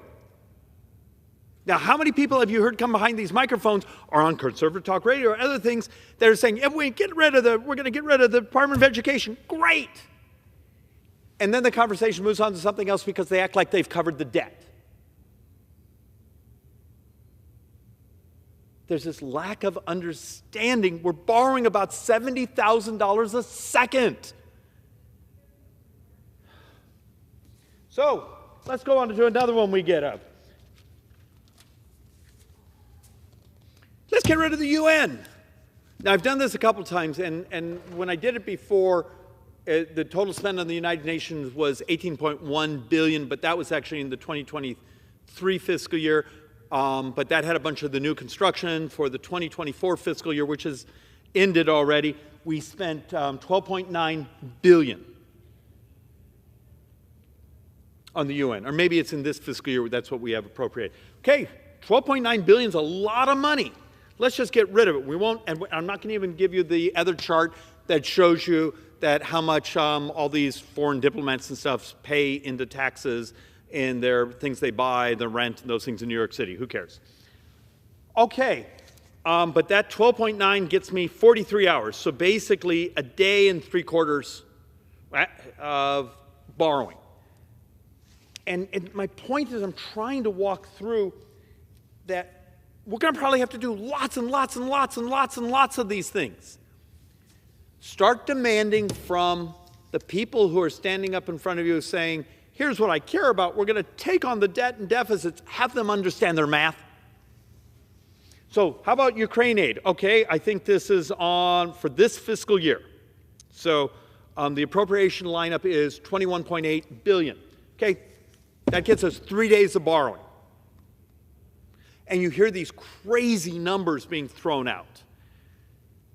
Turns out now this is both humanitarian and I think actually the other term I often listen, but it's things that provides equipment. Often it's equipment we were depreciated out, we're going to get rid of, we send on to them.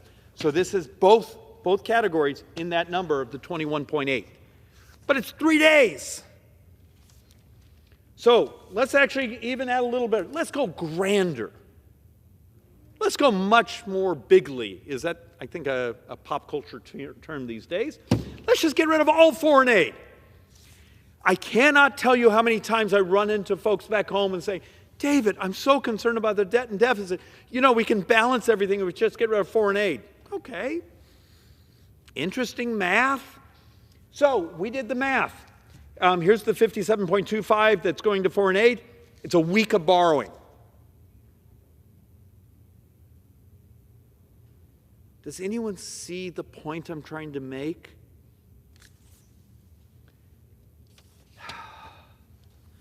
You start to add up all these. And I think on all of those, we got ourselves to, what, a week and a half? We added up all the ideas that came into our office. And I think we got up to like 3 weeks of borrowing. There seems to be this lack of understanding. Every dime a member of Congress votes on is borrowed money. Every dime of defense is borrowed, every dime of non-defense discretionary, and this year, I'm doing this off the top of my head, which is always dangerous. I think it's about $400-some billion of what we call earned benefits, mandatory spending, is borrowed money. And trying to just demonstrate, so there's this term we do, on-budget receipts. Okay, you got your paycheck. You look at your paycheck. Here's what went to FICA. Well, that's your Social Security contribution, a little bit of your Medicare Part A contribution, maybe a little bit of unemployment disability. Okay. That's sort of considered off-budget tax contributions. That's coming from your FICA tax. The other part is your income tax, capital gains tax, all the other things. That's this blue here. To give you an idea, net interest this fiscal year, the interest we pay back to the people who've been kind enough to buy our bonds. And remember, China is not the #1 owner of bonds. I think now it's Japan, and China's been actually rolling off its bonds for like 3-4 years. I think they're somewhere now in the $800-900 billion range. Of the $36 trillion in debt we have, remember about 28-29 trillion of that is what we sell out to the market. The others we borrow internally. So we borrow the Social Security Trust Fund, we borrow other monies internally, but we still have to pay interest. Which is, you remember, we're one of the only countries in the world that engages in this scam of saying, well, it's only the publicly borrowed money. No, because you owe interest, you're not going to pay your interest back to Social Security? Of course you are. But the point of this chart is trying to say accounting accounts for 24% of all those tax receipts we take in that aren't Social Security, aren't part of those payroll tax. 24% is just going to pay interest, and that's this year. And the crazy thing is these numbers were scored when we thought the mean interest on U.S. sovereign debt was going to be somewhere around the 3 and 3.25. Have you seen what's happened the last 3 weeks? Did I mention a moment ago that the 20-year bond yesterday went over 5%? This number is about to explode on us. It's called interest fragility. And yet, how many idiots like me have come behind the microphone and said, do you understand how dangerous it is if we make the debt markets nervous because we're incompetent? So let's do one more of these. Just to make the point, so this is the tax receipts, fiscal year 24. Okay, so it's a fixed number. That's the last fiscal year. The red here, that's the Social Security taxes, Medicare Part A, da-da-da-da. This was everything else. So even in that case, it's still basically 24% of it's still 24 here. I just did this chart so you could see when you hear someone talk about total tax receipts, this is obligated to earn benefits. And oddly enough, this number isn't big enough to cover the earned benefits. That's why every month Social Security has to present its special T-bills to Treasury, cash in. So remember, Social Security does not add to the debt. Cashing in their special T-bills and the Treasury having to finance it and give the money back to Social Security does add to the debt. Just you remember there's 2 steps in there. So back to the oldie but goodie. You see everything in red? That's on autopilot. Your member of Congress doesn't even vote on it. What's in blue? Non-defense, defense, all borrowed. And a whole wedge of this over here. So understand the scale. And look, it's hard to see 12 zeros in your head, but that's just $1 trillion. We're probably going to borrow $2 1/3 trillion this year. And we have these debates and discussions. Oh, we're going to have to do reconciliation. Yes, of course we are. We still don't have 60 votes in the Senate. If we're going to move policy, of course we are. But understand the fiscal implications if we don't do it right.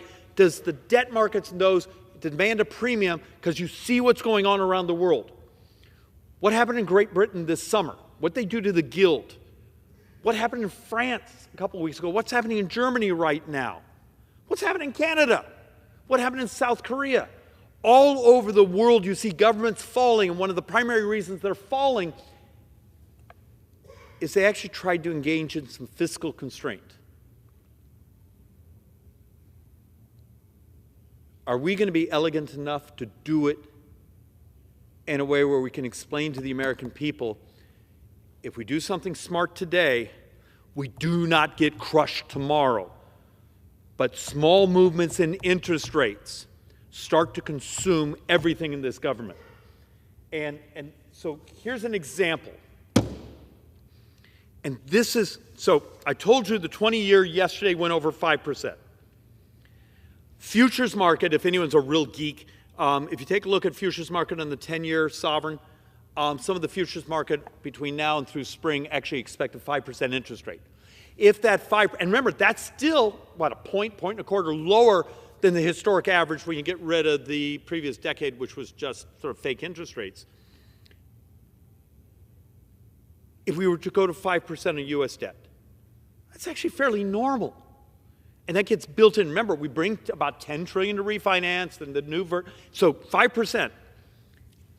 We go from a $13 trillion, almost $14 trillion debt expectation at current interest rates over the next 10 years to 22.7. It's almost $9 trillion additional from where interest rates were in December to where it looks like interest rates are going to be this spring. You just added $9 trillion in additional interest.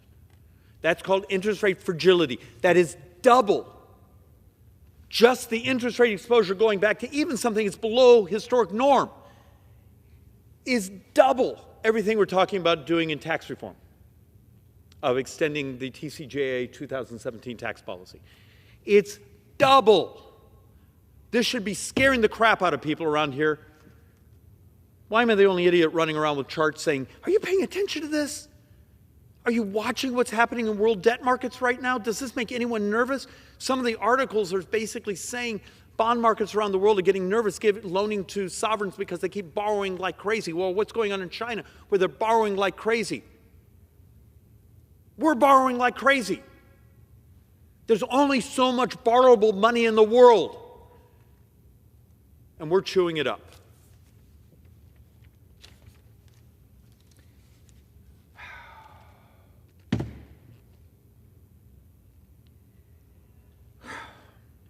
And the point of this one was, if we were to pretend, ignore the law, and just extend our spending policies we have today in functionally 9 budget years, 9.2% of the entire economy is just interest. We expect almost 7% of this year to be borrowing.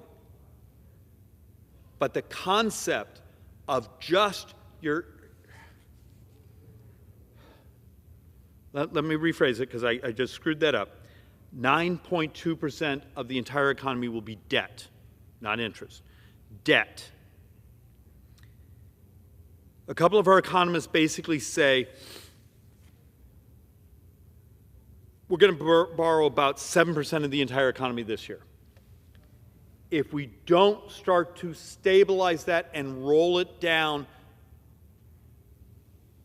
you hit this interest spiral into the ground, because I'm going to show you a couple charts here, should scare the crap out of you, of how much of the taxes we take in from hardworking people, from things, is just paying interest. So let's make that a little more understandable. Mr. Speaker, some of us with gray hair sort of remember, Mr. Green laughs at me, there's this thing called the 70s, 80s, 90s, even 2000s before the Great Recession, and mean interest rates on U.S. debt was about 6. Okay, so just an example of what it means when you're carrying $36 trillion in debt. And understand, we're adding another trillion in debt about every 125 days. Let's say that again. Every 125 days, we basically tacking on another $1 trillion of borrowing. But if we went back to a historic average of 6, it'd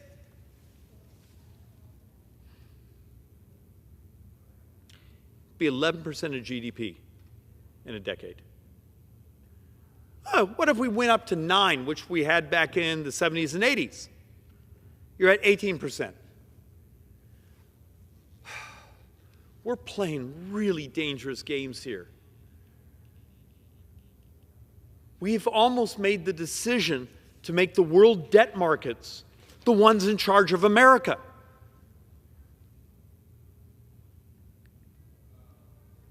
Every second, we're borrowing about $70,000.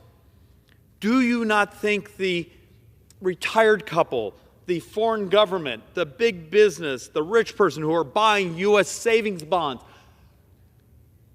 are you pretending they don't actually sort of care about what we do here and that we're going to make sure they get their money back? Or is it just all magic money? But understand what that 6%, and this is sort of the punchline of what I'm trying to communicate here. By 2034, that's 9 budget years from now, debt servicing at 6%, so back even below the historic average, rates would consume 45% of all tax receipts. Let's do that again. Imagine a world where 45% of all tax receipts that come into the government just are paying interest.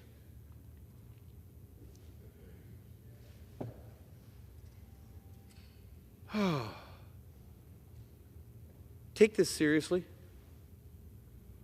Look, I have a 9-year-old and my wife, who's exactly my age. We also adopted another little boy, same birth mom. He's 2.5, cutest kid you've ever met. The little girl is brilliant and very loud. The math basically says my kids, your kids, will be part of the first generation in America to actually be poor. And to give you an idea how that math works, when little Matthew, who's 2.5 right now, basically is 23, 24. If you wanted to maintain baseline services in America as they are today, U.S. tax rates, every U.S. tax rate, tariffs, corporate, individual, everything has to double. 100% increase. And it's not pretend, it's called math. There's these little things you punch in, you can put batteries in them. Hell, you probably have one on your phone. It's math. But we're terrified to tell our voters the truth. Because people raise their eyebrows and get upset when you say, look, we got old as a society, we didn't have as many children, we made lots of promises, and we never set aside enough money for them. But we can disrupt the cost if we're willing to adopt modernization. You can cut stunning amounts of money from the delivery of health care, not by cutting services, but by adopting technology. Except, once again, the lobbyists are in the hallway to stop you from doing that because it would make them change their bureaucracies and their business models. But a number like this should make us all pucker.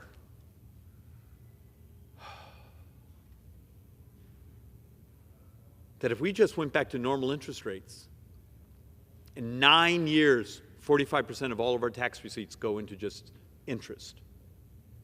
That's called interest fragility. It's the single thing that scares me the most in the society is we're no longer in charge. we've basically made the decision the debt markets are. So let's actually get a little more dystopian, and part of this is to make an impact. What if we went to 9% interest? It's happened.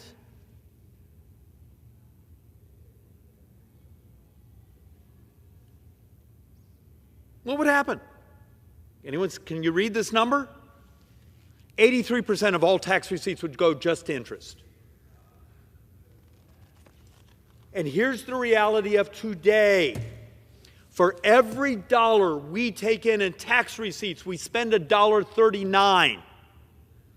Yet, what we call discretionary, military has been substantially flat. All other non-defense discretionary is basically flat. Almost all the growth is two things: been healthcare and interest. Well, we can't do anything about interest. You know, the deal is the deal is the deal when we sell a bond. And healthcare, well, there's an army of lobbyists, once again, outside these walls, who will beat the absolute living blank out of us when we ask them to modernize, actually use technology. Even our brothers and sisters here are often defending not last decade's, but the decade before that's business models within healthcare. We don't have a choice. Open up your brains, hire a computer brain, hire some kid who's a data analyst, scientist, and start walking through the facts of what's going on, and then we have to do hard things. We're going to have to do a revolution on... Have you seen the numbers coming out of Medicare Advantage? Have anyone taken a look at those Wall Street Journal articles from the last year of the billions and billions and billions that they're documenting are functionally fraud and abuse? Are we going to be honest about it? And there's ways elegantly to fix it without beating the crap out of everyone. We just need to recognize our own problems. But once again, for every dollar the United States takes in tax receipts, we spend $1.39. And right now I need to go back to an oldie but a goodie, and I've done entire floor presentations repeatedly on this. You take all the tax hike proposals of our brothers and sisters on the left and score them for their economic effects, it produced about 1.5 points of GDP of new tax receipts. You take, for our side, all the cuts we've talked about, almost all of them being in non-defense discretionary. It's about 1 point of GDP. Add those two together, that's what? 2.5. Congratulations. So everything the talking heads here do behind these microphones is 2.5%. We're borrowing 7% this year of the entire economy. And here's your crisis. The solutions sound really good in a television commercial, maybe an interview on cable television, and they're crap math. They don't get you anywhere close with what's necessary, because it turns out the actual scale of the math, it's so far beyond just raise people's taxes, just slash and burn this. You need a revolution on how we deliver on our commitments. And why is that harder? I still can't get my head around here why that's harder. And once again, the single chart that makes people most angry. And it's already a year out of date. The numbers right now are much worse. CBO predicts that deficits of $115 trillion over 2024 to 2054, Social Security, Medicare, $124 trillion deficit. The rest of the budget has a $9 trillion surplus. See this? The spending and the interest cover. Spending and interest cover. Remember, Social Security has about 9 more years and the trust fund's empty. Are we going to fix it? Are we allowed to talk about it? But if you talk about it, the Democrats are going to run nasty ads about you. So somehow they're comfortable with the immorality of in 9 years we're going to double senior poverty in America. Because that's what's happening. But you're not allowed to talk about it because they'll attack you. They spent, what, a couple million beating the crap out of me on because I care about saving Social Security. I care about not doubling senior poverty. Somehow lying about it is the political tactic of this place. They care so much more about power than saving our brothers and sisters. You already have a crisis right now of baby boomers. Inflation pushing them out of their housing. We see it, I think it was last year I saw the statistic on baby boomers, doubling of homelessness because they're being priced out of their homes because of inflation. That's the morality of this place. because we do crap economics, because we make public policy by our feelings instead of math. But the reality of it, if you look at the CBO projection, now this is a year and a half ago, so inflation, it's trimmed off a bit from their numbers. Interest rates substantially higher. These numbers are going to pop when they redo them because of the higher interest rates. Off of I was trying to do it, it's dangerous when I try to do these things off the top of my head, but I was coming in about 133, 136 trillion of borrowing over the 30 years because of the higher interest rates, and could be substantially higher if we were actually truly at 5 or 6. The point is, debate after debate after debate after debate, we stand here and we argue about the non-defense discretionary, which is like 13% of the spending. And even in this projection, it actually grows slower than tax receipts.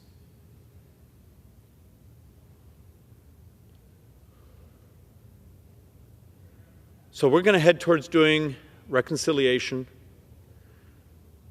We're going to try to do policy. We have a new president coming in that has a vision of growth for the country. Are we, as the board of directors, as the founding fathers designed it, going to step up and do our job and actually save the future? Are we going to avoid the hardest thing we do, and that's telling the truth to our voters, and maybe even telling the truth to each other? There's still hope. But one of our economists actually has this chart he's been working and saying, you may only have 3 or 4 more years if interest rates keep moving up, where it's almost too late. You can't work yourself out of the higher interest rate cycle, because the additional debt, the interest rate, the additional debt, the interest rate. And I think it was a year ago, we actually had a couple months, 3, 4 months, where we had to borrow money to cover our borrowing.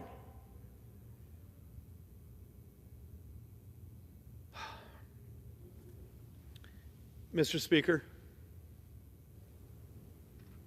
there's hope. There's a way to make the math work. There's a way to do it in a moral fashion. It's just when you have a complex problem, turns out the solutions are complex. Is the modern Congress capable of doing complexity? With that, I yield back.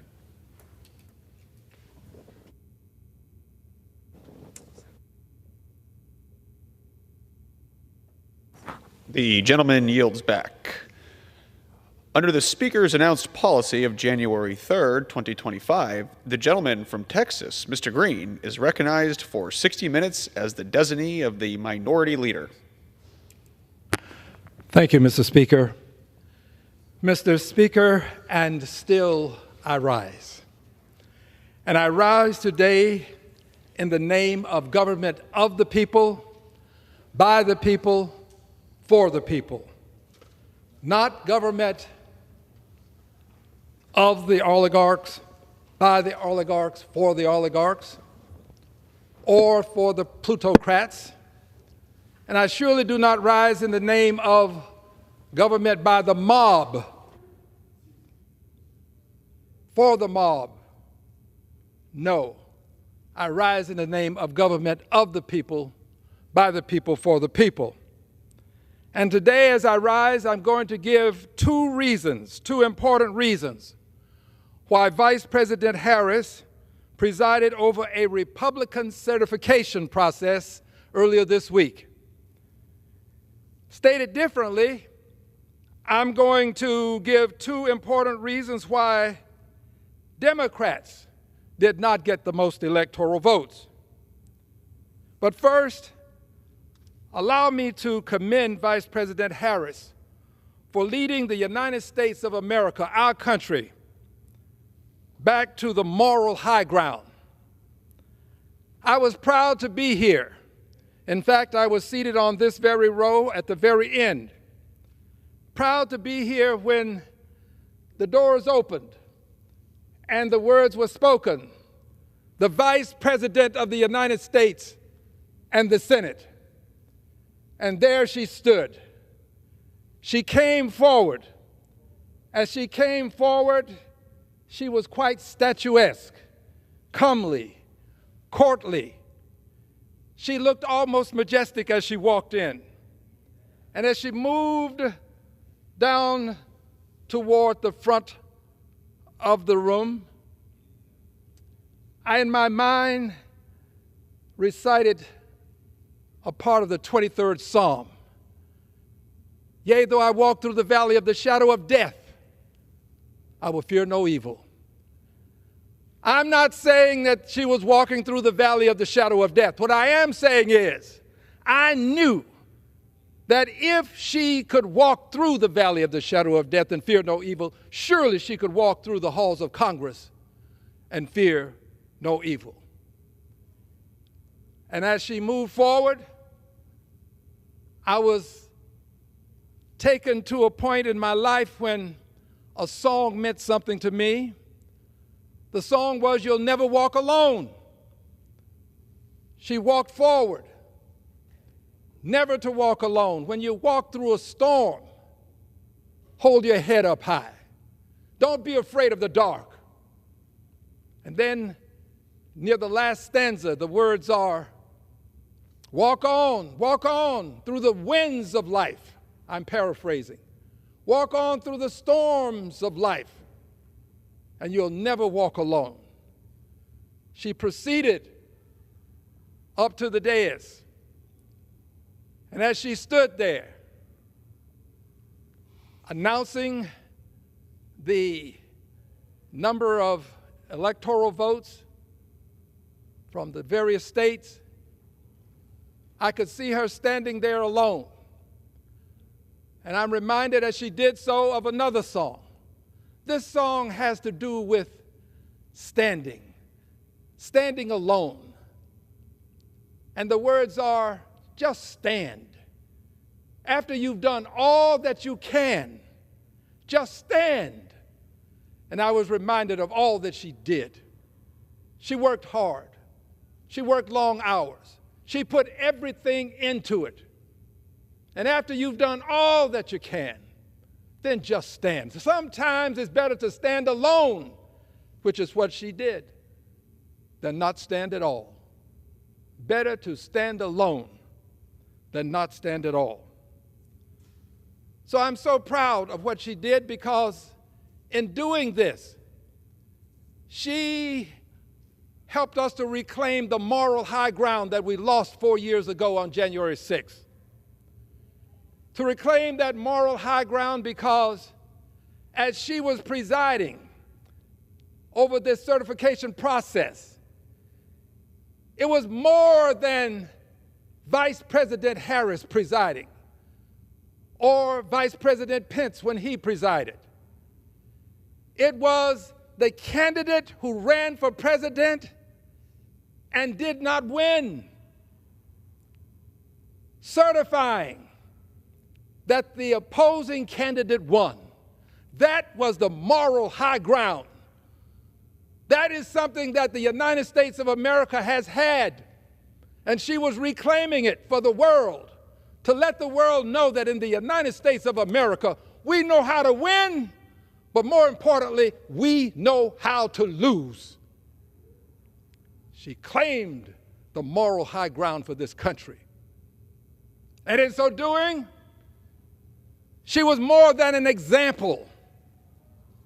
She was an exemplar. She was a supreme, superb standard for the kind of behavior that ought to be exhibited on occasions such as the one she was presiding over.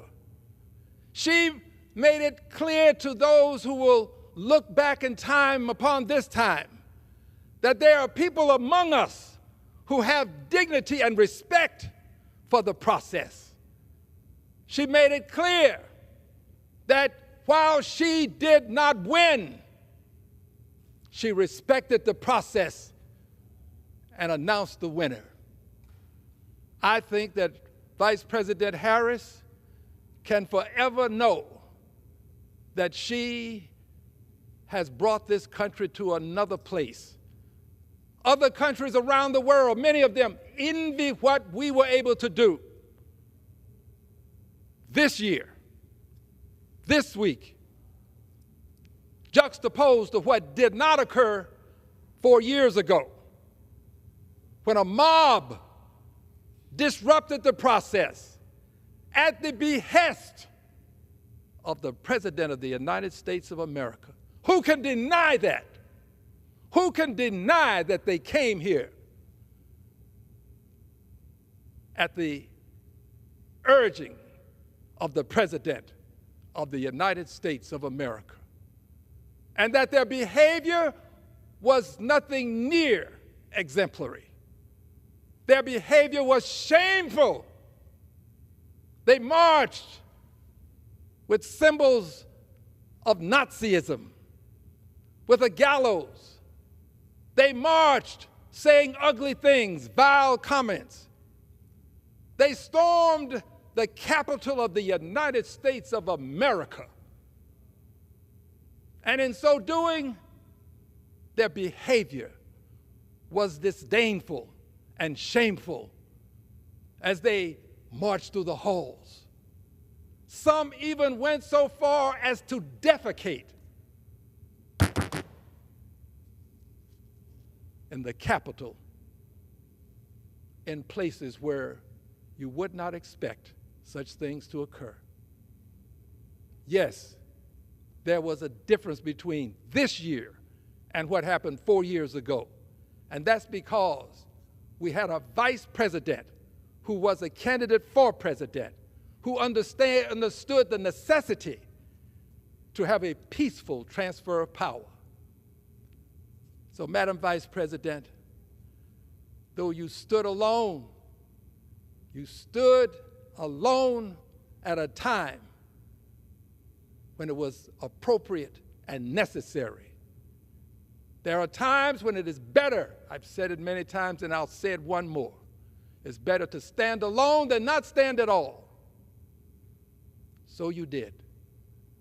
And you shall be remembered in history as bringing us back to the moral high ground.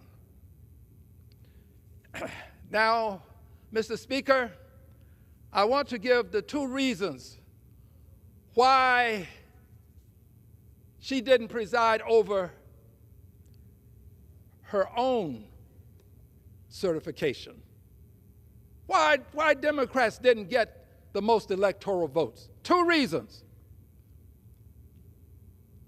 They have to do with legislation that was not passed. I'm going to walk through the legislation, and then I will give the reasons why the legislation didn't pass. The 2 reasons. The legislation.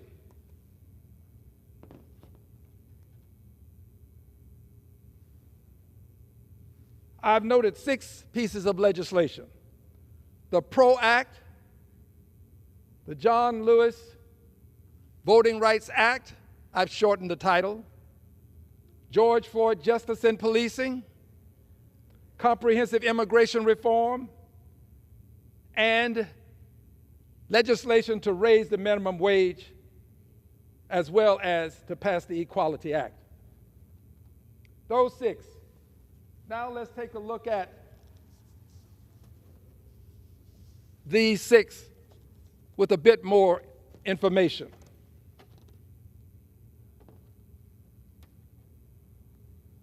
Legislation that would have made a difference for America and Americans, starting with the PRO Act. The PRO Act would have benefited all Americans. Labor unions were obviously desirous of having it passed, but it would have benefited all Americans. It would have benefited American laborers, the working class. It would have been the legislation that we need to help close the wage gap. This wage gap is something that has to be dealt with,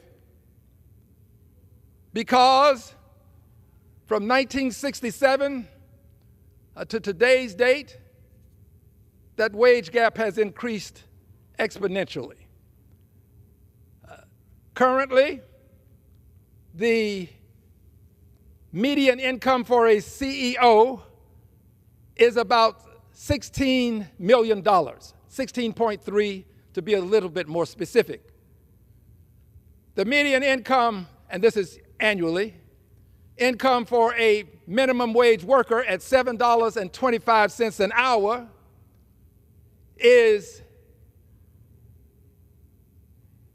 a lot less than that CEO making $16 million. In fact, the CEO making $16 million would make 1,000 times more than the minimum wage worker at $7.25 an hour, which would be something more than about $15,000 annually. Who can survive on $7.25 an hour in the United States of America? You have to have at least 2 jobs and maybe 3. Family would have to have at least 2 persons working. The minimum wage has to be raised. If we pass the PRO Act, labor would be in a position to defend the desire, the need to raise the minimum wage, and could have pushed more for a higher wage. We have to raise it to a living wage. And if we should raise it to a living wage, then we can start to close this wealth gap. That won't do it in and of itself, raising it to a living wage. There is much more that has to be done, but that's a pretty good start. It would also help us to protect the right to organize. That right to organize is the means by which labor can move forward in mass to negotiate and to do that which is necessary to cause the industries in this country to raise the minimum wage. We have more states in this country with a minimum wage above $7.25 an hour than not. In fact, the states are ahead of the Congress. The Congress needs to catch up with the states and move on beyond that. $7.25 an hour is what is known as a slave wage in many quarters. So we need to pass the PRO Act. We did not. I'll explain why. 2 reasons in a moment. The John Lewis Voting Rights Act, had we passed it, it would have enfranchised more voters, caused greater participation in the process. This act would have helped us by reinstating a version of the Voting Rights Act. In fact, it was in Shelby County versus Holder that the Voting Rights Act was weakened greatly when Section 4 of it was declared unconstitutional. And the preclearance portion of it in Section 5 could no longer be exercised. This Voting Rights Act would have helped to reinstate a version of the preclearance process. This Voting Rights Act would have helped to allow people to vote without fear of having the hours set such that it didn't help persons who might work late hours. There are some people who work late hours, they work into the morning hours. And in Houston at one point we had an opportunity to vote 24/7, 24 hours in a given day. I went out to see the people come in to vote.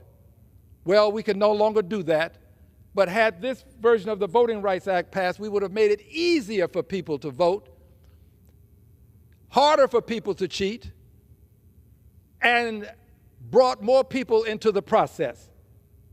Greater participation. Did not pass. George Floyd justice in policing. Did not pass. This would have assisted, wouldn't have cured, but would have assisted in arresting bad police behavior. You have seen the videos. I don't have to try to convince people anymore that there are bad police officers. Not all police officers are bad. Some are. This doesn't mean that you should paint all officers with the same brush. It simply means that the bad ones have to be weeded out. This piece of legislation, the George Floyd Justice in Policing Act, would have helped us to weed them out. Would have also dealt with these no-knock laws that have cost lives, dealt with chokeholds that have taken lives. George Floyd Justice in Policing would have made a difference. And I can tell you, there are many of my constituents who were eager to see George Floyd Justice in Policing pass and were very disappointed when it did not. Many of my constituents were disappointed when John Lewis Voting Rights Act didn't pass. American minorities, a good many, were disappointed. These pieces of legislation could have made a difference in voter participation. Let's move on to three more.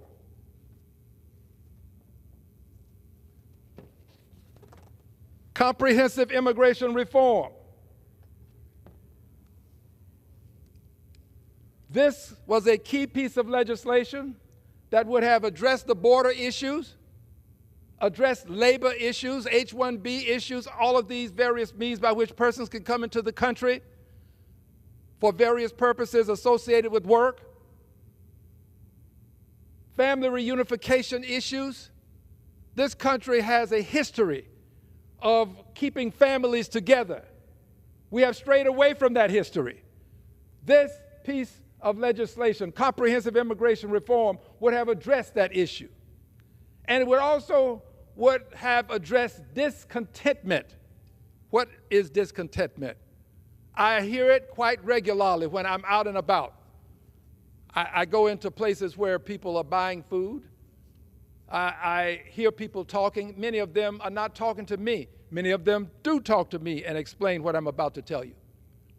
There are people in this country who just don't believe that it is fair, that it is right for persons who are coming into the country to receive what they perceive as benefits that they are not receiving. They talk about this discontentment. They're not pleased with the way the system is functioning. Comprehensive immigration reform could have given us the opportunity to address this issue. Did not pass. And of course, raising the minimum wage. I've spoken about this. Closing the wage gap. And when you raise the minimum wage, you do something that we talk about here quite often, and that is the rising tide theory. A rising tide will raise all boats, we say. Raising the minimum wage would create that rising tide that would raise the wages above the minimum wage. The minimum wage has an impact not only on those who are receiving it, but also others who are workers. It has an impact on the working class. Raising the minimum wage would have made a difference. I assure you there are people who would have been grateful that the minimum wage was raised, and it would have inspired them to come to the polls to vote. The Equality Act. This act would have protected the LGBTQ community. It would protect their civil rights and their human rights. Yes, the Supreme Court made a ruling about discriminating against persons because of their sexuality, but that's not enough. We have many more means by which they can be protected if we pass the Equality Act. So having gone through these pieces of legislation, these 6, now there are more. The Paycheck Fairness Act, that would help women to achieve equal pay for equal work. Women now make less than 90 cents for every dollar a man makes, generally speaking, in the country. All women, about 90% less. And over some number of years, I saw a figure of $1 trillion having been lost because women are making so much less. I believe that it was from the year 1967 to, I think it was last year. $1 trillion. Assuming that my numbers are a little bit off. Maybe I didn't get the years exactly right. $1 trillion is still $1 trillion. Lost. That's money lost for health care, money lost for schools, children going to school, buying food, buying clothing, providing shelter, and also money lost for a pension, something to retire with. Lost because women are making less than men in the richest country in the world. Still do. Pennies on the dollar. That's what women are making compared to what men make. So the query is, why did we not pass all of these pieces of legislation? And the answer is because we had two senators, not the entire Democratic Party, not all of the Democratic leadership, two senators who would not do what Republicans did when they wanted to get a certain Supreme Court nominee confirmed. Republicans, when they wanted to confirm a certain Supreme Court nominee,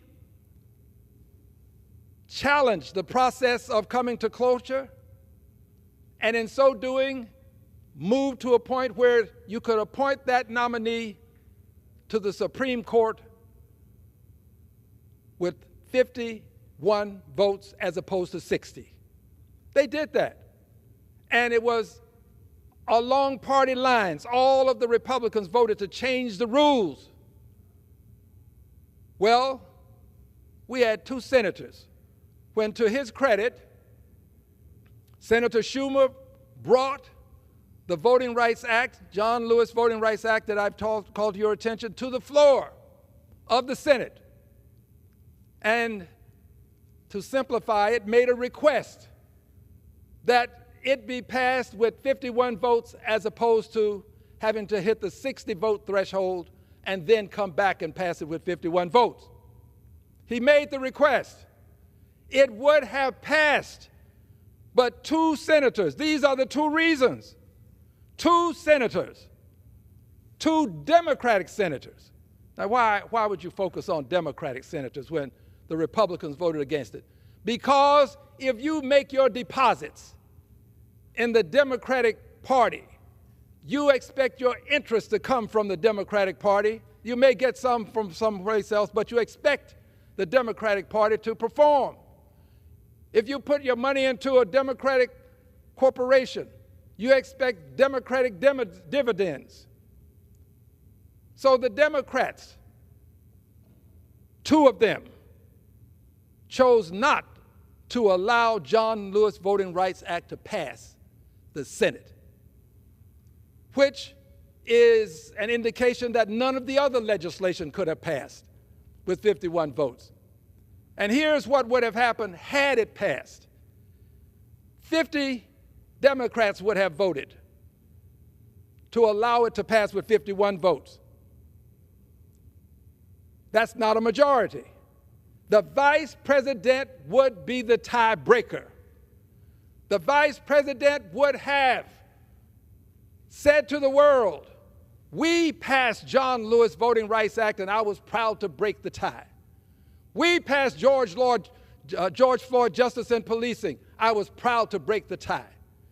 We passed the PRO Act. I was proud to break the tie. We passed the Equality Act. I was proud to break the tie. All of these various pieces of legislation could have been passed, but for two reasons, two senators did not do what more than 50 Republicans did to claim another seat on the Supreme Court. My friends, the prognostication from me, I'm speaking for myself and no one else, we would have seen Kamala Harris come through that door, still comely, still courtly, still stately, still statuesque. We would have seen her walk down. We would have seen her go up to the podium at the dais. And we would have seen her, if this legislation had passed, certify the election of Kamala Harris for president, as president to be more appropriate, if the legislation had passed. 2 reasons. 2 Democratic senators who refused to do what more than 50 Republicans did when they saw the opportunity. I'll close with this. Do not assume that those Republicans will now do what they have done in the past and oppose moving to 51 votes as they did when there was a Democratic issue on the table. I prognosticate here and now that they will move to use 51 votes if their agenda is stalled, and they will think nothing of it. They will do it with alacrity. They will pass their agenda. I guarantee you if they run into a roadblock, they will. If that becomes the issue, they are going to do it. And when they do it, I'm going to come back to this podium and I'm going to say, I told you so. Because we have suffered long enough from our history of using the filibuster to prevent progress, especially among the minorities in this country. And I'm not giving them a license to do anything. They're going to do what they would do. I'm just telling you the truth. They're going to do it. And they do it regardless of what anybody on this side of the aisle says. We have nothing to do with what they do. But I can tell you this, we have suffered because 2 senators would not pass legislation, vote to pass legislation that could have made a difference in the lives of the American people as well as in the lives of specific people who have suffered great injustices, grave injustices, lives lost. I believe that George Floyd justice in policing would save lives. Voters would receive a better path to getting their votes into the process. More of them would participate. I'm not saying the election was rigged, that's none of that. What I am saying is that we had legislation that people would have appreciated, and we could have marketed that legislation by simply saying, here's what we accomplished that benefits you at a different level. Yes, we passed the infrastructure bill, great bill. Yes, we passed the CHIPS Act, glad we did it. But friends, these are the kinds of kitchen table issues. This is the kitchen table legislation that people were talking about. And the lack of seeing this legislation passed dampened the enthusiasm of key aspects of the Democratic base. And I want you to know, there are some people who now want to back off of this legislation. They want to try to become Republican light. That's what I call it. We've got to be ourselves. This is what has been important to our base. We've got to stay with what was important to our base. There is nothing wrong with any one of these issues. Nothing has changed. We still need them. America needs them. America wants them. We just have to pass this legislation. I'm always grateful to have this opportunity to speak. It means something to me because I don't hate the country. I love the country. That's why I want to improve it with this legislation. It means something to me. I am proud to say that I stand here in this place to speak on behalf of people who cannot speak for themselves. And I pray that one day, we will be able to say that we were there to vote, take maybe hard votes, and pass legislation that makes a difference. I guarantee you, my colleagues on the other side, they run into a roadblock, they will. Our time will come again. We will have to take advantage of the time. And I yield back the balance of my time.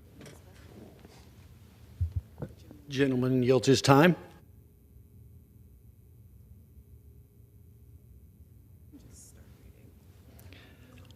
Under the Speaker's announced policy of January 3rd, 2025, the Chair recognizes the gentleman from California, Mr. Kiley, for 30 minutes.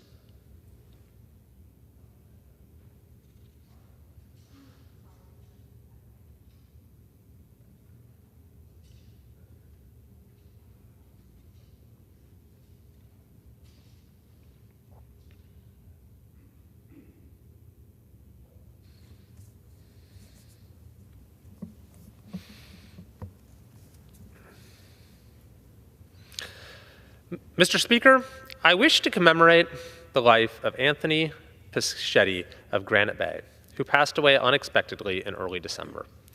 Anthony Pichetti lived a life of service. He was an elected member of the Sacramento Municipal Utility District, serving 7 years from 1987 to 1994.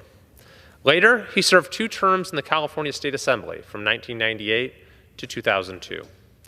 During his time in public service, Assemblymember Pichetti was well regarded for the level of communication that he brought to the office and was considered fair and easy to approach. He took pride in listening and keeping in touch with his constituents, holding monthly breakfasts for the public in each community of his district. Assemblymember Pichetti was also an advocate for his district and secured various victories, such as for public safety and recreation during his tenure. Assemblymember Pichetti followed his internal compass. He decided not to run for re-election in 2002, and after 4 years of training, he was ordained deacon with the Sacramento Catholic Diocese. He went on and served at St. Mel Parish, St. Ignatius Loyola Parish, and later at Presentation Parish in Sacramento. Anthony loved people, and people loved him. He put a tremendous amount of work and effort towards his community to improve their quality of life. He also enjoyed his family life with his wife, Kathy, and their son and daughter, Anthony and Serena. The world was a richer place with Anthony Pichetti, and we will sincerely miss him.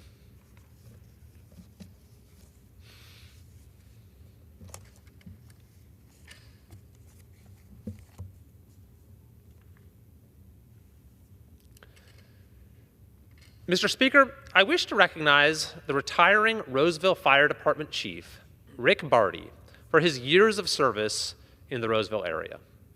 Rick Barty's devoted career of service to the Roseville community and his country has spanned over 4 decades, including the last 9 years as chief of the Roseville Police Department.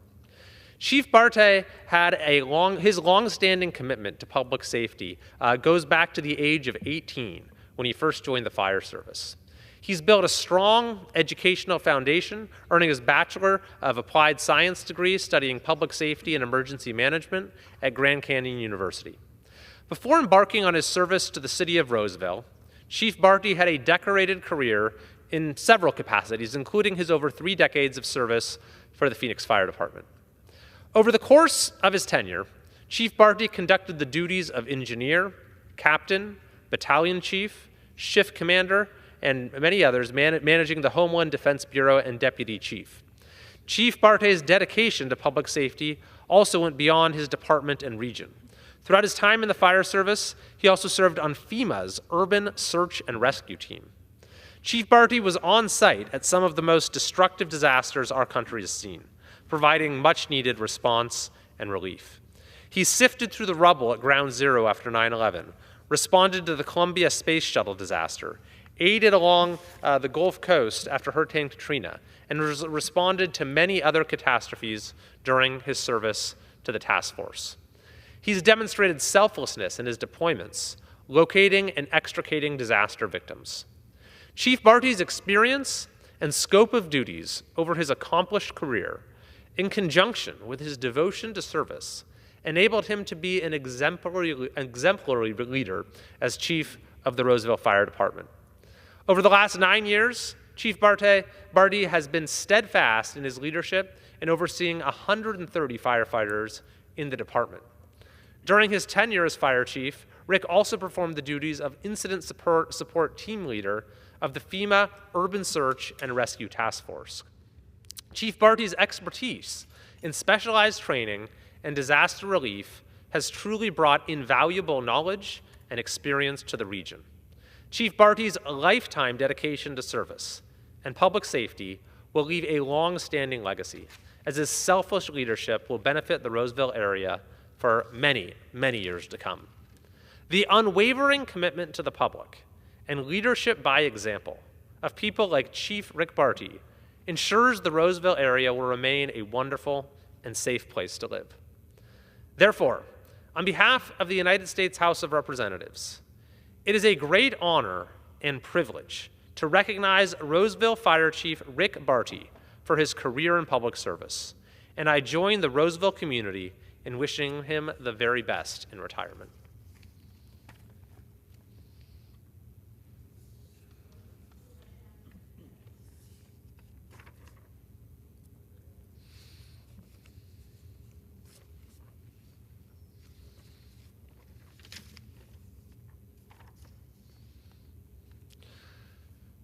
Mr. Speaker, near the beginning of last year, I rose on the floor of this House to say a few words about my home state of California and how it was on, potentially, a path back to sanity, how that opportunity lay ahead of us.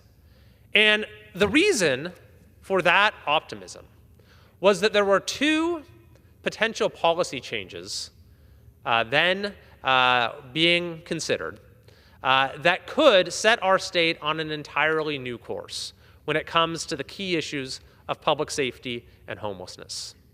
California voters were about to consider Proposition 36, an initiative to make crime illegal again in California by largely reversing the disastrous proposition known as Prop 47. And then there was a case before the United States Supreme Court, which I wrote an amicus brief for, called the Grants Pass case, that would potentially liberate our communities from a Ninth Circuit decision that made it virtually impossible for them to clear out homeless encampments.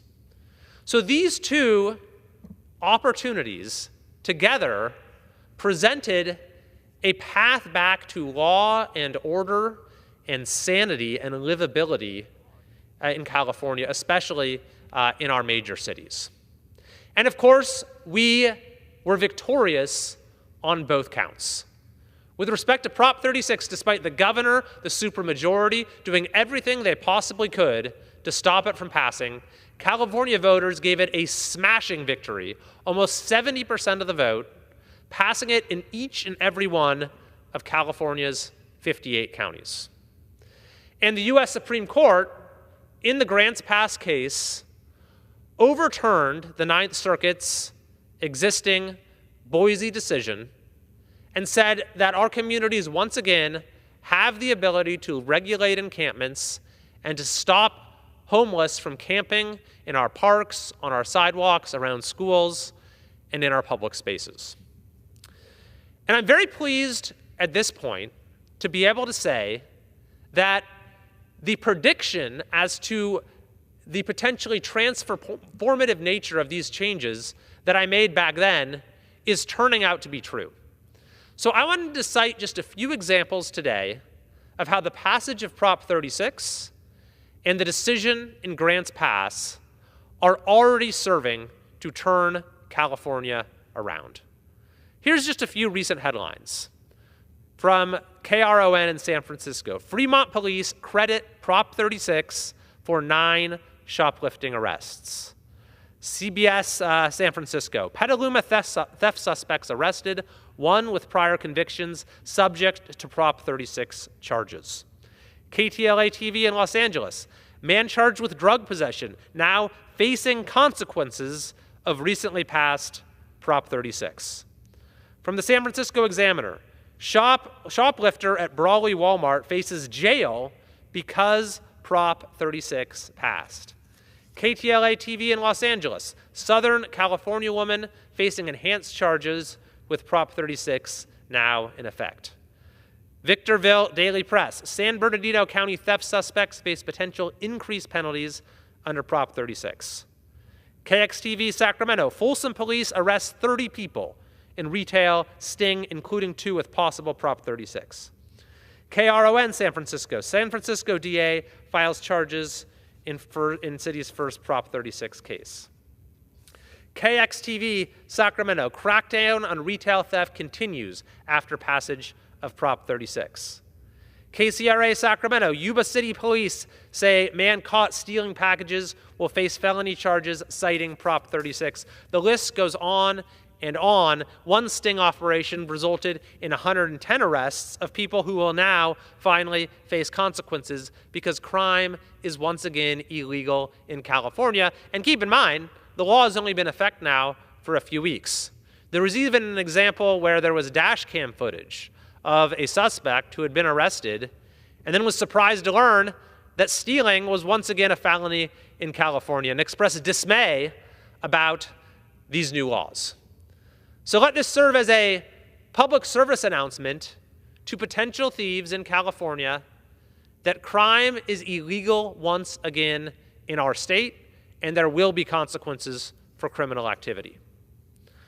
On top of that, in the wake of the Grants Pass decision on homelessness, we have seen a number of communities actually start to clean up encampments and to reclaim their public spaces. For example, in Stockton, homeless under an overpass were given 72 hours notice of a clearing and were notified that they would be arrested if they refused to leave. In San Francisco, multiple clearings are now occurring every day. Much of the debris being removed, by the way, is either drugs or human waste. In San Jose, around 100 people were removed from the airport. In Santa Ana, homeless were cleared from private railroads and 5 were arrested. Turns out the arrestees had prior convictions for drugs and murder. In LA, 50 to 60 people were removed from a beach and healthcare workers arrived with police to assist with any medical issues the homeless were having.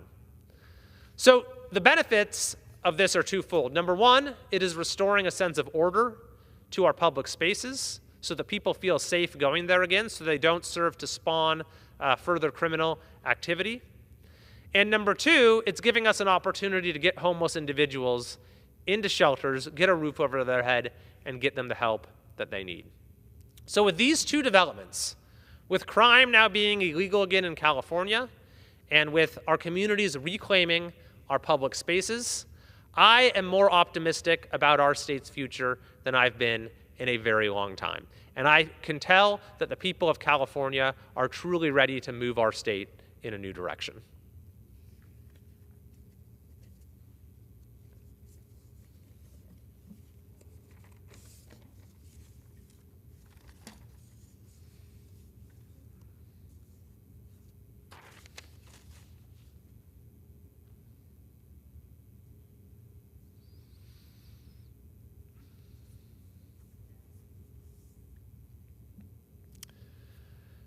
Mr. Speaker, as we speak, the California legislature has gavelled in to a special emergency session of its legislature. And you might say, well, of course they have. LA is burning to the ground right now. But it turns out that's not actually what this special session is about. No. The legislature has gavelled into a special session called by Gavin Newsom to provide millions of dollars in funding for filing lawsuits against the incoming Trump administration. That is what their priority is at this very moment.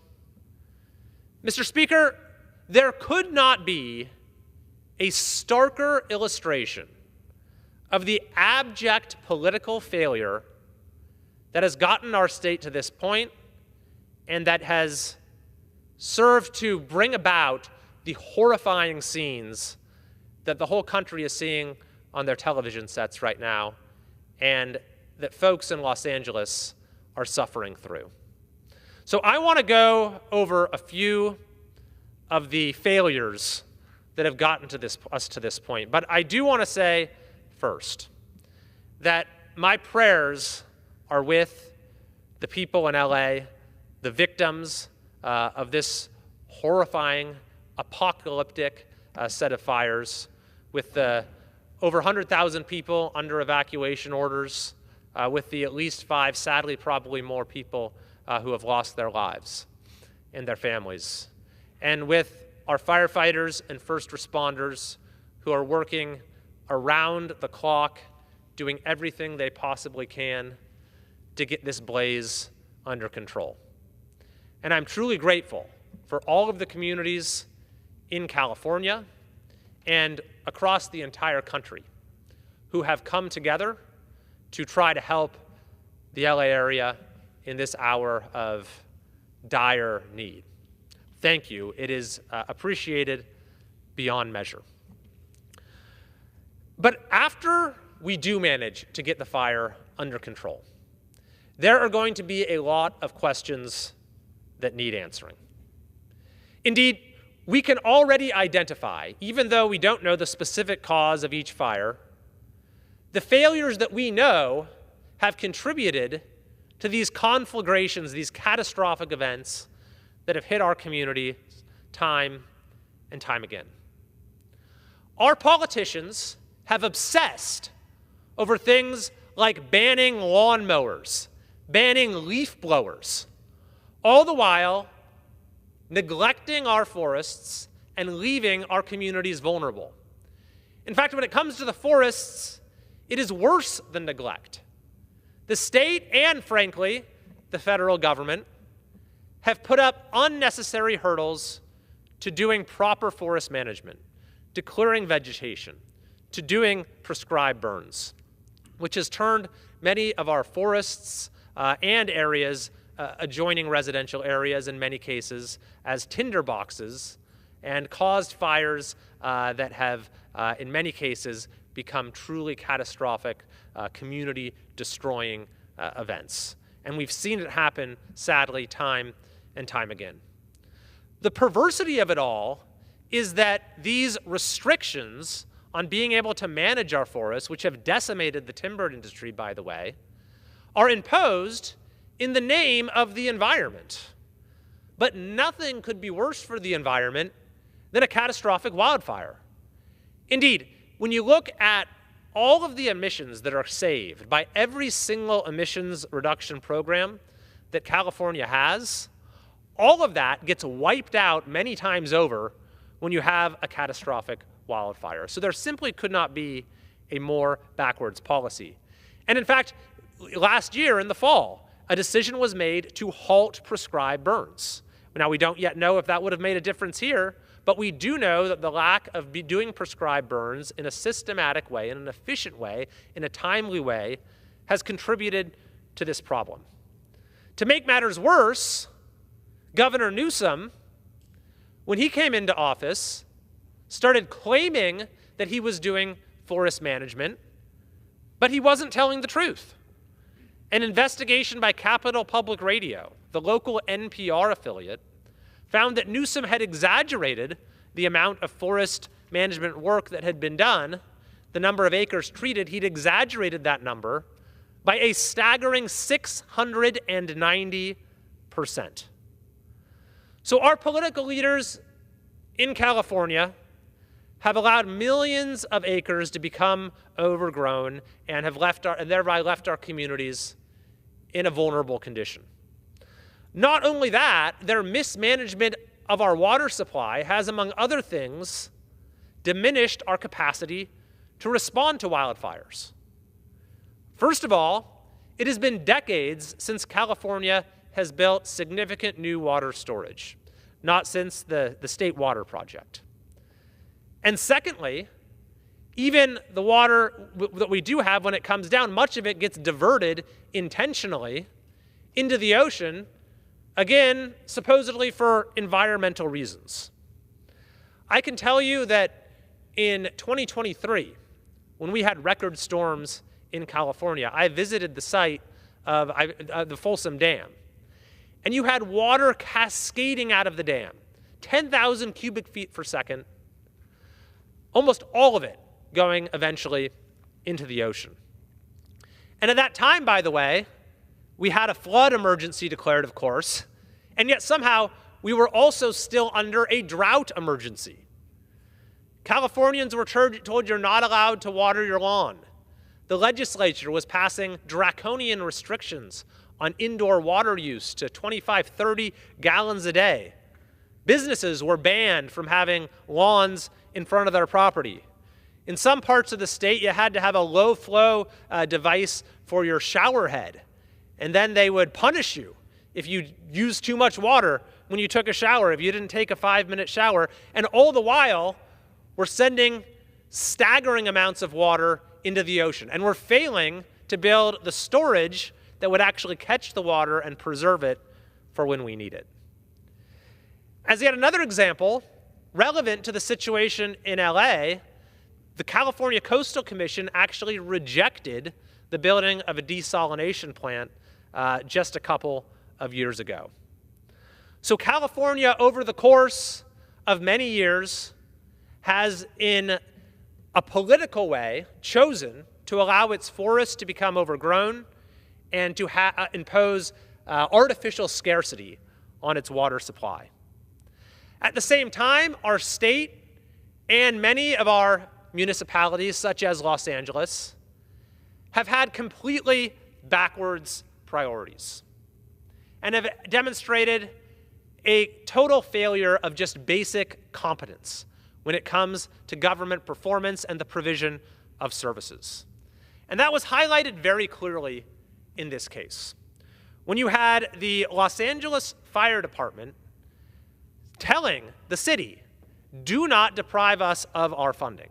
And yet the city decided to do it anyway. The fire department said that the reduction in funding would severely limit the department's capacity to prepare for, train for, and respond to large-scale emergencies.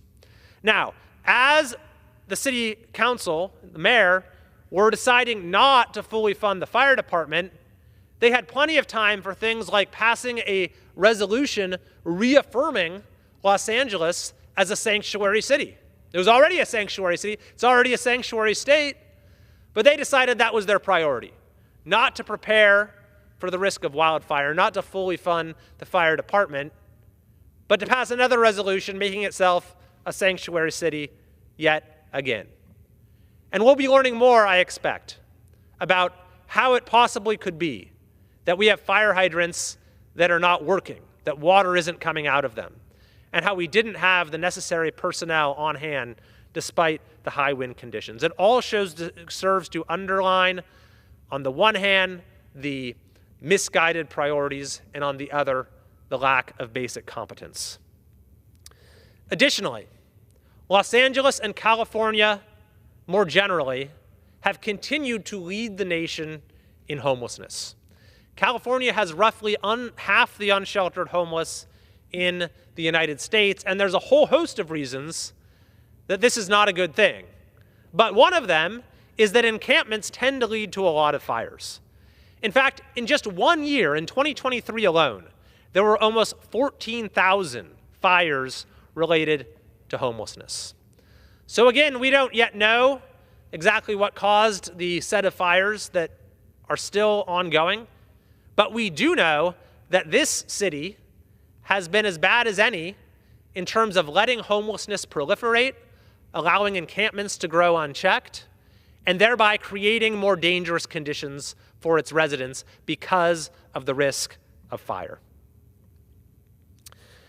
And finally, Mr. Speaker, I'll point out that California has an insurance crisis that has been growing and growing and growing year after year after year, and our state's political leaders have simply allowed it to happen.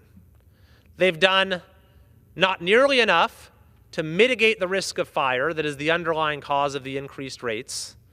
They've done essentially nothing until recently to stabilize the situation, to stabilize the markets. And as a result, you have insurers that have now pulled out of the state entirely. Millions of people who are losing coverage. In my district, you have whole communities where everyone has lost coverage. And they're kicked to the California FAIR Plan, forced to pay 3 times as much, 4 times as much, 5 times as much as they were paying before. And the FAIR Plan is now on the verge of collapse, accounting for the absolutely catastrophic losses that we're seeing in Los Angeles. So, Mr. Speaker, what is happening and is still ongoing, sadly, in Los Angeles is a truly unimaginable tragedy in terms of the images that we're seeing, in terms of the dislocation that it's causing. But I expect that we will learn that at least to an extent, it was an avoidable one.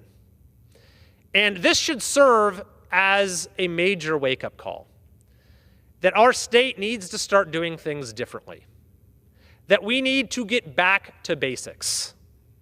We need to get back to basics in California. Build our roads, manage our forests, store our water, maintain our grid, fund our police and our fire departments, do the things government is supposed to do them well, and do nothing else. If we can get back to basics as a state, then we can stop catastrophes like this from happening in the future. And perhaps someday, in the not too distant future, we can start leading the nation in the right ways again. I yield back. The gentleman yields back. Does the gentleman have a motion? Yes. Mr. Speaker, I move to adjourn. The question is on the motion to adjourn. Those in favor say aye. Those opposed, no. The ayes have it. The motion is adopted. Accordingly, the House stands adjourned until noon on Monday next for morning hour debate.